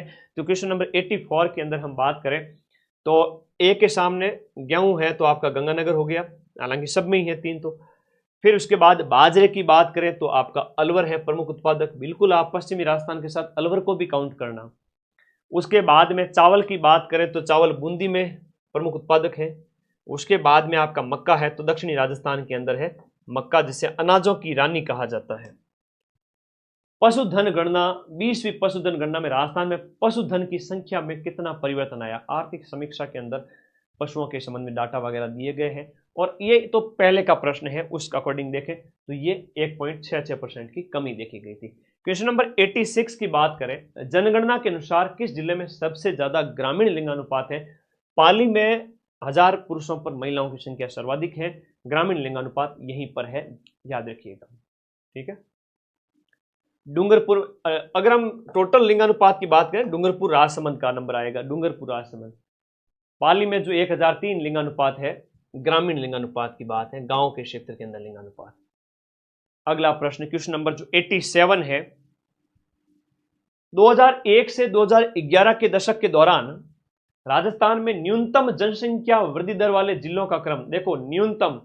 न्यूनतम है वो गंगानगर और झुंझुनू। वैसे गंगानगर की सबसे कम है और बाड़मेर की सर्वाधिक है ना, बाड़मेर की सर्वाधिक है, और जो बाड़मेर की तो 30+ है ना बच्चे, हाँ, जनसंख्या वृद्धि के मामले में। गंगानगर की बात करें तो वो 10% है। उसके बाद झुंझुनू की 11 है, पाली की है वो 12 है, बूंदी की 15 है, और सर्वाधिक का पूछे ना तो बाड़मेर वालों का बता देना नाम। बाड़मेर तो दूधो ना हो पूतो फलो, बाड़मेर बार बार पूछा जाता है प्रश्न। क्वेश्चन नंबर 88, पर्यटन केंद्र के संबंध में। और तो ये गागरोन किला जो पहला जल दुर्ग है वो आपके झालावाड़ के अंदर है। कपिल सरोवर थोड़ा ध्यान रखना, कोलायत आपका बीकानेर के अंदर। दौलत बाग मोस्ट इंपोर्टेंट अजमेर के अंदर है। लालगढ़ है तो बीकानेर के अंदर है। तो इस प्रकार से दिए गए ऑप्शन के अंदर डी ऑप्शन सही हो गया। और ये दोनों मोस्ट इंपोर्टेंट है, आपका 2 नंबर और 3 नंबर मोस्ट इंपोर्टेंट है। दौलत बाग तो बार बार पूछा जाता है अजमेर का, ठीक है। लालगढ़ पैलेस के बारे में बताया गया, गंगा सिंह ने 1902 से 1926 के बीच में बनाया था, है ना, अपने पिता की याद में। ये इंडो शासनिक, राजपूत, मुगल और यूरोपीय तीनों शैलियों का समावेश है इसके अंदर, थोड़ा सा इसके अंदर याद करना। दौलत बाग है वो जहांगीर के द्वारा 1613 ईस्वी में अजमेर में बनाया गया था, आना सागर झील के पास में। और ये सुभाष उद्यान के नाम से जाना जाता है। वर्तमान में इसको क्या कहते हैं? सुभाष उद्यान के नाम से इसको जानते हैं, ठीक है। सीमेंट फैक्ट्री जो चित्तौड़गढ़ के अंदर नहीं है, चित्तौड़गढ़ के अंदर आपका बिरला है, जेके सीमेंट लिमिटेड, आदित्य, लेकिन हिंदुस्तान सीमेंट लिमिटेड इसके अंदर नहीं है। हम यहां पर बात करें, चारों के बारे में बता दिया, ठीक है, ओके। बिरला है वो चंदेरिया में स्थित है। चलो, आहड़ को किस संस्कृति का केंद्र माना जाता है? देखो यहाँ तांबे के मृदभांड के संबंध में आहड़ में से एक भी ऑप्शन सही नहीं था, इस वजह से ये प्रश्न डिलीट हुआ था। ये धूसर संस्कृति से संबंधित है, चित्रित धूसर संस्कृति है ना, चित्रित धूसर मृदभांड। और ऑप्शन में कहीं पर भी चित्रित धूसर मृदभांड नहीं है। यहाँ तांबे के मृदभांड है, चांदी के मृदभांड है, लाल काले मृदभांड है, काले मृदभांड है, जबकि आंसर है इसका चित्रित धूसर मृदभांड। आहड़ जो ताम्र पाषाणिक संस्कृति का केंद्र कह सकते हैं आप, लेकिन जो बर्तन जहां पर मिले हैं, ये बर्तन है वो कैसे थे, ये प्रश्न आपसे पूछा गया है, ठीक है। किस प्राचीन सभ्यता में सम्राट अशोक के शिलालेख मिले? तो सम्राट अशोक के शिलालेख, जैसे जेम्स प्रिंसेप्स ने, है ना, 1837 में यहाँ इस स्थान की हम बात करें खोज वगैरह, और ये उन्होंने पढ़े थे। तो बैराठ जो वर्तमान कोटपुतली बहरोड जिले में स्थित है, और यहाँ से 2 शिलालेख मिले जो ब्राह्मी लिपि और प्राकृत भाषा के अंदर है। और मंडोर प्रतिहार वंश के, मंडोर में जो प्रतिहार वंश है, और गुर्जर, प्रतिहार, चौहान वगैरह आपके सिलेबस में है, तो प्रतिहारों और चौहानों से 2 से 3 क्वेश्चन पूछे जाएंगे। मंडोर प्रतिहार वंश के किस शासक से वंशावली की शुरुआत होती है? रज्जिल से वंशावली की शुरुआत होती है, ये आपको याद रखना है। रज्जिल से वंशावली की शुरुआत होती है। हरिश्चंद्र का पुत्र था, हरिश्चंद्र को इसका संस्थापक माना जाता है। हरिश्चंद्र की हम बात करें तो इसकी 2 रानियां थी, एक तो ब्राह्मणी और एक इसकी जो रानी थी वो शतराणी थी। तो शतराणी जो भद्रा थी, शतराणी जो भद्रा रानी थी, उससे 4 पुत्र उत्पन्न हुए थे, उनमें रज्जिल एक था, ठीक है। तो रज्जिल और उसके 4 भाई थे जिन्होंने यहाँ पर अधिकार किया था, और इसका नाम है रोहिलिंदी, है ना, इसका नाम हमें मिलता है रोहिलद्दी, ये इसका नाम मिलता है रोहिलद्दी। और फड़ौदी वाले सेक्टर पे इनका अधिकार वगैरह किया था, उसका अलग अलग नाम उस समय के अभिलेखों में मिलता है, ठीक है। रज्जिल के बारे में आपको याद रखना, रज्जिल, और इसके 4 बेटों का नाम जरूर याद रखना। हरिश्चंद्र के 4 बेटे थे, भोगभट, कद्दक, रज्जिक, कद्दक, दद्द, रज्जिल और भोगभट। अब आगे चारों भाइयों ने मिलकर नींव डाली थी, ठीक है। और चौहान शासकों में बिसलदेव के नाम से, हालांकि सरल प्रश्न पूछ लिया, आपके क्या पूछा जाएगा मैं बता देता हूं। आपके एग्जाम में यह पूछा जाएगा चौहान शासकों का क्रम, और पूरे क्रम की लिस्ट मैं यहां बनाकर भेज दूंगा अभी, है ना। लगभग 10 से 12 राजाओं के नाम है। लास्ट गोविंद 4 की हम बात करें, पृथ्वीराज चौहान तृतीय के बाद में गोविंद चतुर्थ, तो वो रणथंभौर चला गया था और उसने वहां चौहानों की नींव डाली। तो अब वहां पर आजकल ये भी प्रश्न पूछे जाते हैं, पृथ्वीराज चौहान 1, 2, 3, बीच में कई और राजाओं के नाम दे देते हैं, बताओ कौन सा कब बना था, सीक्वेंस चारों का नाम बता दो। तो इसमें तो विग्रहराज हैं, और इनके ग्रंथ वगैरह दरबारी जो है हम बात करें, सोमदेव, ललित विग्रहराज और राजमती, इनकी रानी वगैरह, कई सारे, बिसलदेव रासो, नरपति नाहल ने लिखा था, तो वो इनके बारे में कई सारे प्रश्न है वो एग्जाम में पूछ लिए जाते हैं। विग्रहराज बिसलदेव जिसने 1150 के आसपास राज किया था। अब देखो चौहानों का प्रश्न बार बार पूछा जा रहा है, चौहानों का प्रश्न है वो बार बार पूछा जाएगा, अच्छे से पढ़ के जाना। कीर्तिपाल या कीतु चौहान जो है, हम जिसकी बात करें तो इसके द्वारा जालोर में चौहान वंश की नींव है वो 1181 ईस्वी के अंदर डाली गई थी। डेफिनेटली पूछा जाएगा। और अभी आबू के परमारों का प्रश्न आया था, हालांकि आपके तो यही लिखा हुआ है, वो मैं लिख के भेजूंगा टेलीग्राम में, है ना। सारी चीजें एक बार सीक्वेंस देखना पड़ेगा, क्योंकि 10-15 के नाम जो है बार बार पूछा जाता है, वो सारी चीजें मैं लिख के भेजूंगा। जालोर किले को गोल्ड सुवर्ण कहते हैं, अच्छा दिखने वाला, है ना, नॉट गोल्डन। गोल्डन तो ये अपना जैसलमेर वाला है। अमीर खुसरो, देखो बहुत प्यारा क्वेश्चन है, एक बार ये लाइब्रेरियन के पेपर में भी पूछा गया था 2023 में, लाइब्रेरियन के पेपर में, ठीक है, लाइब्रेरियन के पेपर 2023 में भी आया था। अमीर खुसरो की कौन सी रचना से चित्तौड़ पर हमले की जानकारी मिलती है? अब आपके एग्जाम में क्या है प्रश्न कि सल्तनत काल और मुगल काल में राजस्थान के जो रियासतें हैं, उन राजस्थान के राज्यों के संबंध है। तो सल्तनत काल में तो आप यही देखोगे, रणथंबोर है, और जो मेवाड़ है तो ये रतन सिंह वगैरह है, रणथंबोर है, जो है हमीर वगैरह, इनका संघर्ष देखोगे, अलाउद्दीन खिलजी वाले संघर्ष। तो प्रश्न वही है, आपके सेकंड ग्रेड के फर्स्ट पेपर का सिलेबस मेरे मुख्य जुबानी याद है, चिंता मत करो। 50 कोर्स पढ़ाता हूँ ऐप के अंदर, सबका सिलेबस दिमाग में रखता हूँ, ठीक है। तुम तो एक एग्जाम की तैयारी करते हो, मैं 50 एग्जाम की तैयारी करवाता हूँ, मुझे सबका पता चलता है। अलाउद्दीन खिलजी के आक्रमण का वर्णन, चित्तौड़ पर अलाउद्दीन खिलजी के आक्रमण का वर्णन खजाइन उल फुतूह में मिलता है, ये सही है। हालांकि आरपीसी ने पता नहीं क्यों इस प्रश्न को डिलीट किए थे, क्योंकि एक से ज्यादा ग्रंथों में उल्लेख मिलने की वजह से डिलीट किया है। आरपीसी ने इस प्रश्न को डिलीट किया है। तो खजाइन उल फुतूह के अंदर मिलता है। एक ग्रंथ है मिफ्ता उल फुतूह, यह प्रश्न भी एग्जाम में पूछा जा चुका है, मिफ्ता उल फुतूह। इसमें अलाउद्दीन के रणथंबोर अभियान की जानकारी मिलती है। अलाउद्दीन के रणथंबोर अभियान की जानकारी। और अलाउद्दीन ने जो रणथंबोर का अभियान किया था वो आपके किया था 1301 ईस्वी में, और 1303 ईस्वी में इसने चित्तौड़ पर हमला किया था। अब याद रखने की ट्रिक यह है कि 1303 त से चित्तौड़, त से चित्तौड़ 1303, और 1303 चित्तौड़ करना रतन सिंह के टाइम में, रानी पद्मावती, ठीक है। और 1301 की बात करें तो हमीर के ऊपर हमला किया था, ठीक है, हमीर वर्सेस अलाउद्दीन। हमीर उस समय यहां का राजा था, चौहान शासक। तो ये हाड़ा चौहान वगैरह जो रणथंबोर के चौहान है, हाड़ौती के, वो सब चौहानों की शाखाएं हैं सारी से, ठीक है। तो खजाइन इसमें सही उत्तर होना चाहिए। हालांकि आरपीएससी ने डिलीट किया था इसको। विजय का खजाना, खजाइन उल फुतूह हम कहेंगे, एक गद्य रचना है, इस बार फिर पूछी जा सकती है। तारीख अलई के नाम से भी इसको जानते हैं, किस नाम से? तारीख अलई। देखो दो, अब डिलीट करने के पीछे मंशा ये थी कि तारीख अलई और खजाइन दोनों एक ही नाम है, इस वजह से डिलीट किया था। आई बात समझ में? कोई डरने की बात नहीं है, बोनस मिल जाता है ऐसे में। प्राचीन शिलालेखों में जालोर को किस नाम से, जालोर जाबालीपुर के नाम से जाना। चित्तौड़ है, खिजराबाद है। यहां पर 95 का आंसर क्या हो जाएगा? 95 का, देखो अब जलालाबाद भी है। अब ये दोनों नाम है वो आपके जालोर के संदर्भ में है। अब ये तो नाम किसने रखा था? अलाउद्दीन ने। अलाउद्दीन ने ये नाम रखा था, और ये जाबालीपुर प्राचीन नाम है, तो दोनों ही ऑप्शन सही है। इस वजह से आरपीएस ने इस प्रश्न को डिलीट किया था। अभिलेखों के अंदर, शिलालेखों के अंदर जो है वो जाबालीपुर है, और जाबाली की भूमि है, ठीक है, ओके। 1857 की क्रांति, इस बार भी होंगे आपके पेपर के अंदर 2 से 3 प्रश्न है वो बोनस होंगे, कोई डरने की बात नहीं है।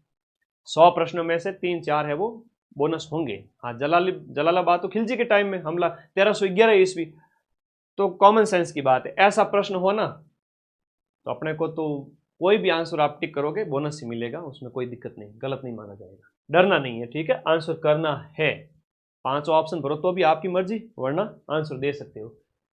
1857 ईस्वी के विप्लव के समय जो नीमच में अंग्रेज सैन्य अधिकारी कौन था? नीमच के अंदर सैन्य अधिकारी की बात की जा रही है। देखो नीमच के अंदर पैट्रिक लॉरेंस तो एजीजी था, बर्टन कोटा में था।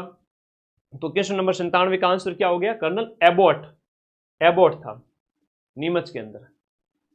तो यहां पर मोहम्मद अली बेग ने कर्नल एबॉट के सामने वफादारी की शपथ से मना कर दिया कि आप लोगों ने भी तो हमारे अवध के साथ में गद्दारी की थी, इसलिए हम आपके साथ शपथ क्यों लें। खातौली के युद्ध में शांगा के सुल्तान को हराया था, तो आपके इब्राहिम लोदी को हराया था। क्वेश्चन नंबर 98 का। खातौली, फिर बाड़ी, गागरोन, ये बहुत सारे युद्ध 1515 से लेकर 20 के बीच में लड़े गए थे, 17, 18, 19 ऐसे। तो इनकी अलग अलग डेट है। खातौली 17 का युद्ध है ना, खतरा 17, खतरा 17, खातौली 17 याद रख लेना। इब्राहिम लोदी अंतिम सुल्तान दिल्ली का। राजपूताना मध्य भारत सभा, राजस्थान मध्य भारत सभा की हम बात करें, दूसरा अधिवेशन कहाँ संपन्न हुआ। ये बड़ा गेम खेलते हैं बार बार। दूसरा अधिवेशन राजपूताना मध्य भारत सभा का अमृतसर में हुआ। देखो इनका राजपूताना मध्य भारत सभा का, हम देखो मैं मैप बना देता हूँ थोड़ा सा, यहाँ पर देखिएगा, ऐसे ऐसे नहीं, ऐसे ऐसे। पहला अधिवेशन नई दिल्ली में होता है, फिर गए उत्तर भारत के अंदर, फिर आए अजमेर में, फिर गए नागपुर में। तो पहला जो अधिवेशन है ना, यहां पर जो होता है फर्स्ट है वो आपका दिल्ली के अंदर, इसका जब गठन होता है उस समय।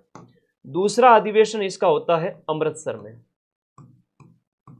माइंड मैप बना लिया करो, दिमाग के अंदर क्या बना लोगे, माइंड मैप। माइंड मैप मतलब ऐसा खाका जो परमानेंट आपको याद रहे, इसीलिए तो अपने चैनल का नाम क्या है, माइंड मैप। अब क्लासेस तो बहुत हुई, इसलिए मैंने चैनल का नाम ही माइंड मैप रखा। क्लासेस इन एकेडमी से दुनिया राजस्थान भरा पड़ा है। फिर हुआ अजमेर के अंदर तीसरा, अजमेर के अंदर थर्ड, और फोर्थ हुआ आपका नागपुर महाराष्ट्र के अंदर। नागपुर में हुआ आपका। अब ऐप में पढ़ाता हूं तब मैं ऐसे ही पढ़ाता हूं, हाथ से लिख लिख करके एक एक चीज, ऐसा नहीं कि मैं पीपीटी बास दी, नहीं। कोई क्लास बाई चांस मुझे जल्दबाजी में पीपीटी की लेने भी जरूरत भी पड़ी बाई चांस कभी, तो मैंने उसको हाथ से लिख के पढ़ाया, वापस उसी के अंदर डबल क्लास दी है। तो बच्चों के साथ कभी धोखा नहीं करता, मैं जो भी पढ़ाता हूँ हाथ से लिख के पढ़ाता हूँ। 7 तारीख के बाद में आ जाना फ्री होकर के, और आप सभी को शुभकामनाएं 7 सितंबर के लिए। लेकिन we are ready till success, जब तक सक्सेस नहीं मिल जाए तब तक हम तैयार हैं। नए बैच स्टार्ट हो ही चुके हैं, और पढ़ो वहीं से जहाँ से अपने 90% क्वेश्चन मिले। बाकी तो एडवर्टाइजमेंट करना, टॉपर दिखाना, ये तो 20-20 साल 10-10 साल पुरानी कोचिंगों के पुराने धंधे हैं, सबको पता है। पहला अधिवेशन 1918 में दिल्ली में हुआ, दूसरा 1919 में, फिर 20 में, दोनों होते हैं। 18 में दिल्ली में इसका गठन किया गया था, उस समय राजपूताना मध्य भारत सभा पूरी क्लियर हो गई। किशनगढ़ राज्य के प्रजामंडल की स्थापना किशन से कांतिलाल चौतानी, यहां पर शौ के अंदर हो गया, किशनगढ़ के अंदर कांतिलाल चौतानी। तो प्रजामंडल का एक प्रश्न पूछा जाए। एक बड़ी अच्छी बात बता दो, आप लोग मुझे बहुत प्रिय है, मेरे दिल के काफी करीब है आप सभी साथी। तो ये किशनगढ़ प्रजामंडल, और साथ में जमाल शाह नाम याद रखना। देखो मेरे प्यारे साथियों, आप सभी युवा है, कई मेरे से बड़े भी हैं, कई मेरे से मैक्सिमम तो छोटे ही हैं, तो अधिकांश तो हम उम्र कुछ बड़े, तो आप मेरे प्यारे साथी हैं सभी। तो मैं आपकी जो पढ़ाई है उसको बहुत आसान बनाना चाहता हूं भाई। वीडियो के नीचे जो लिंक दिया हुआ है आप क्लिक करोगे, ये ब्लू कलर का, टेलीग्राम में चले जाओगे, ऊपर स्क्रॉल करोगे, हिस्ट्री कल्चर की पीडीएफ, 10 क्वेश्चन हिस्ट्री से, 10 क्वेश्चन कला संस्कृति से, 20 क्वेश्चन, 20 में से कितने मिल जाएंगे सर सेकंड ग्रेड के अंदर? मैं कह सकता हूं कि 17 से 18 प्रश्न सेकंड ग्रेड के टफ से टफ पेपर में इसमें से मिल जाएंगे। भूगोल में मैं कहूं 10 में से 8 क्वेश्चन, 9 क्वेश्चन यहां से मिल जाएंगे। पॉलिटी के क्वेश्चन मैं देने वाला हूं 2025 के पेपर। आर्थिक समीक्षा, मेरे दिमाग में इतने खतरनाक आइडिया है, मैं एसएसटी, हिंदी और इंग्लिश, इनके ऊपर कल ही पूरा बेड़ा उसका पार करता हूं आप लोगों के लिए। करंट अफेयर्स की थ्योरी वाली पीडीएफ पढ़ना है ना, उसके बाद क्वेश्चन वाली टाइम मिले तो पढ़ लेना। थ्योरी से 10 में से मैं फिर से कहूंगा 8 से 9 क्वेश्चन में मिला के रहूंगा, ठीक है। तो GK, history, culture, geography, polity और करंट अफेयर्स 50 क्वेश्चन 100 में से। लोग कहते हैं कि सेकंड ग्रेड फर्स्ट ग्रेड के फर्स्ट पेपर बहुत कठिन होते हैं, मैं कहता हूं बहुत सरल है। माइंड मैप से जुड़ जाओ, हमेशा बेड़ा पार होगा। मैं कभी मोटिवेशन के वीडियो नहीं बनाता, कभी बहुत ज्यादा रणनीतियां नहीं बताता। बच्चे को आप पढ़ो ना, अपने आप मोटिवेशन झक मार के आएगा। जिसने पढ़ा है, पढ़ाई करने वाला बच्चा हमेशा मोटिवेशन से घृणा करता है, उसको पढ़ाई से ही फुर्सत नहीं मिलती। पढ़ लोगे ना, अपने आप कॉन्फिडेंस आएगा। तो मारवाड़ी में कहावत है, जब खाना खाओगे ना दायो, पेट उसी समय भरा, खाना खाओगे उसी समय पेट भरा जाएगा। मैं आपको खाने की अच्छी अच्छी बातें बताता रहूं कि ये लजीज पकवान होते हैं, तुम्हारा पेट भरेगा क्या? नहीं भरेगा ना। तो हमेशा 2 चीज पढ़ा करो। कोई मैराथन हो लास्ट टाइम में देख लिया करो, एग्जाम हॉल में जाने से पहले पढ़ लिया करो। कोई कहे नहीं कि मैराथन तो को नहीं देखनी, हम कई मोटिवेशन वाले गुरु आ जाते हैं कहते हैं मैराथन नहीं देखनी, किताबें पढ़ो। अरे पोथी पढ़ पढ़ जग मुआ, PYQ नहीं देखोगे तो कहां से सिलेक्शन होगा। PYQ लेटेस्ट अभी 1 महीने पहले की कोई मार्केट में किताब तक नहीं है। तो कई बार होता है ना, सबकी अलग अलग दुकानें होती हैं, तो सबकी सुनो लेकिन करो मन की, है ना। साल भर से तुम पढ़ते आ रहे हो, रिवीजन में कोई आपको अगर लास्ट टाइम में एक साथ में ये RPSC का पेपर दे रहा है, कहाँ से लाओगे, पूरा डिटेल पढ़ा रहा हूँ। कई सारी चीजें होती हैं, तो सुना सबकी लेकिन करो मन की। ऑल द बेस्ट मेरे सभी प्यारे साथियों को, आप सभी का सिलेक्शन जरूर होगा, मेहनत करते रहो। ये साल सिलेक्शन का है। इस 7 तारीख के बाद में हम बात करेंगे कि सेकंड ग्रेड वाले विद्यार्थी क्या करें क्या नहीं करें, ठीक है। अब 4th ग्रेड वालों एक बच्चों कमेंट करिए कि सर मेरे 40 question Rajasthan history culture geography में से आपकी PDF पढ़ लूँ तो कितना हो जाएगा। 2025 के पेपर में अगर चतुर्थ श्रेणी कर्मचारी पियोन वाले बच्चे पढ़ के चले जाए तो 40 में से 38 से 39 क्वेश्चन मेरी उस 12-12 घंटे की PDF में मिल जाएंगी। 4th ग्रेड लेवल ही नहीं है, सेकंड ग्रेड में लेवल होगा, इसलिए कह रहा हूं कि हाँ मैं इसमें 80 से 90% तक के क्वेश्चंस इन क्लासेस से मिला दूंगा। 50 में से अब 40 मेरी PDF और क्लासेस देख के सही कर लेते हो। साइकोलॉजी पिछले PYQ के प्रश्नों से कर देते हो तो 50 और 20 70 प्रश्न, 70 में से बहुत बड़ा जखीरा हो जाता है। इंडिया पॉलिटी में भी अच्छा स्कोप है, इंडिया इकोनॉमी में भी अच्छा स्कोप है। इंडिया इकोनॉमी में सिर्फ आर्थिक सर्वे के 6-7 प्रश्न पूछे जाएंगे जो मैं आपको कल करवा दूंगा। इंडिया पॉलिटी भी कराऊंगा, ज्योग्राफी भी कराऊंगा। तो ठीक है, मैं चला तैयारी करने, टेलीग्राम ग्रुप ज्वाइन कर लो। जब तक एग्जाम हॉल से बाहर नहीं आओ तब तक विजेता आप ही हो। बाकी नया बैच स्टार्ट हो चुके हैं, वो आपके 7 तारीख के बाद में, ठीक है। Thank you all of you, मेरे सभी साथी सबसे best, thank you. Telegram group join कर लीजिए, PDF अपलोड कर रहा हूं।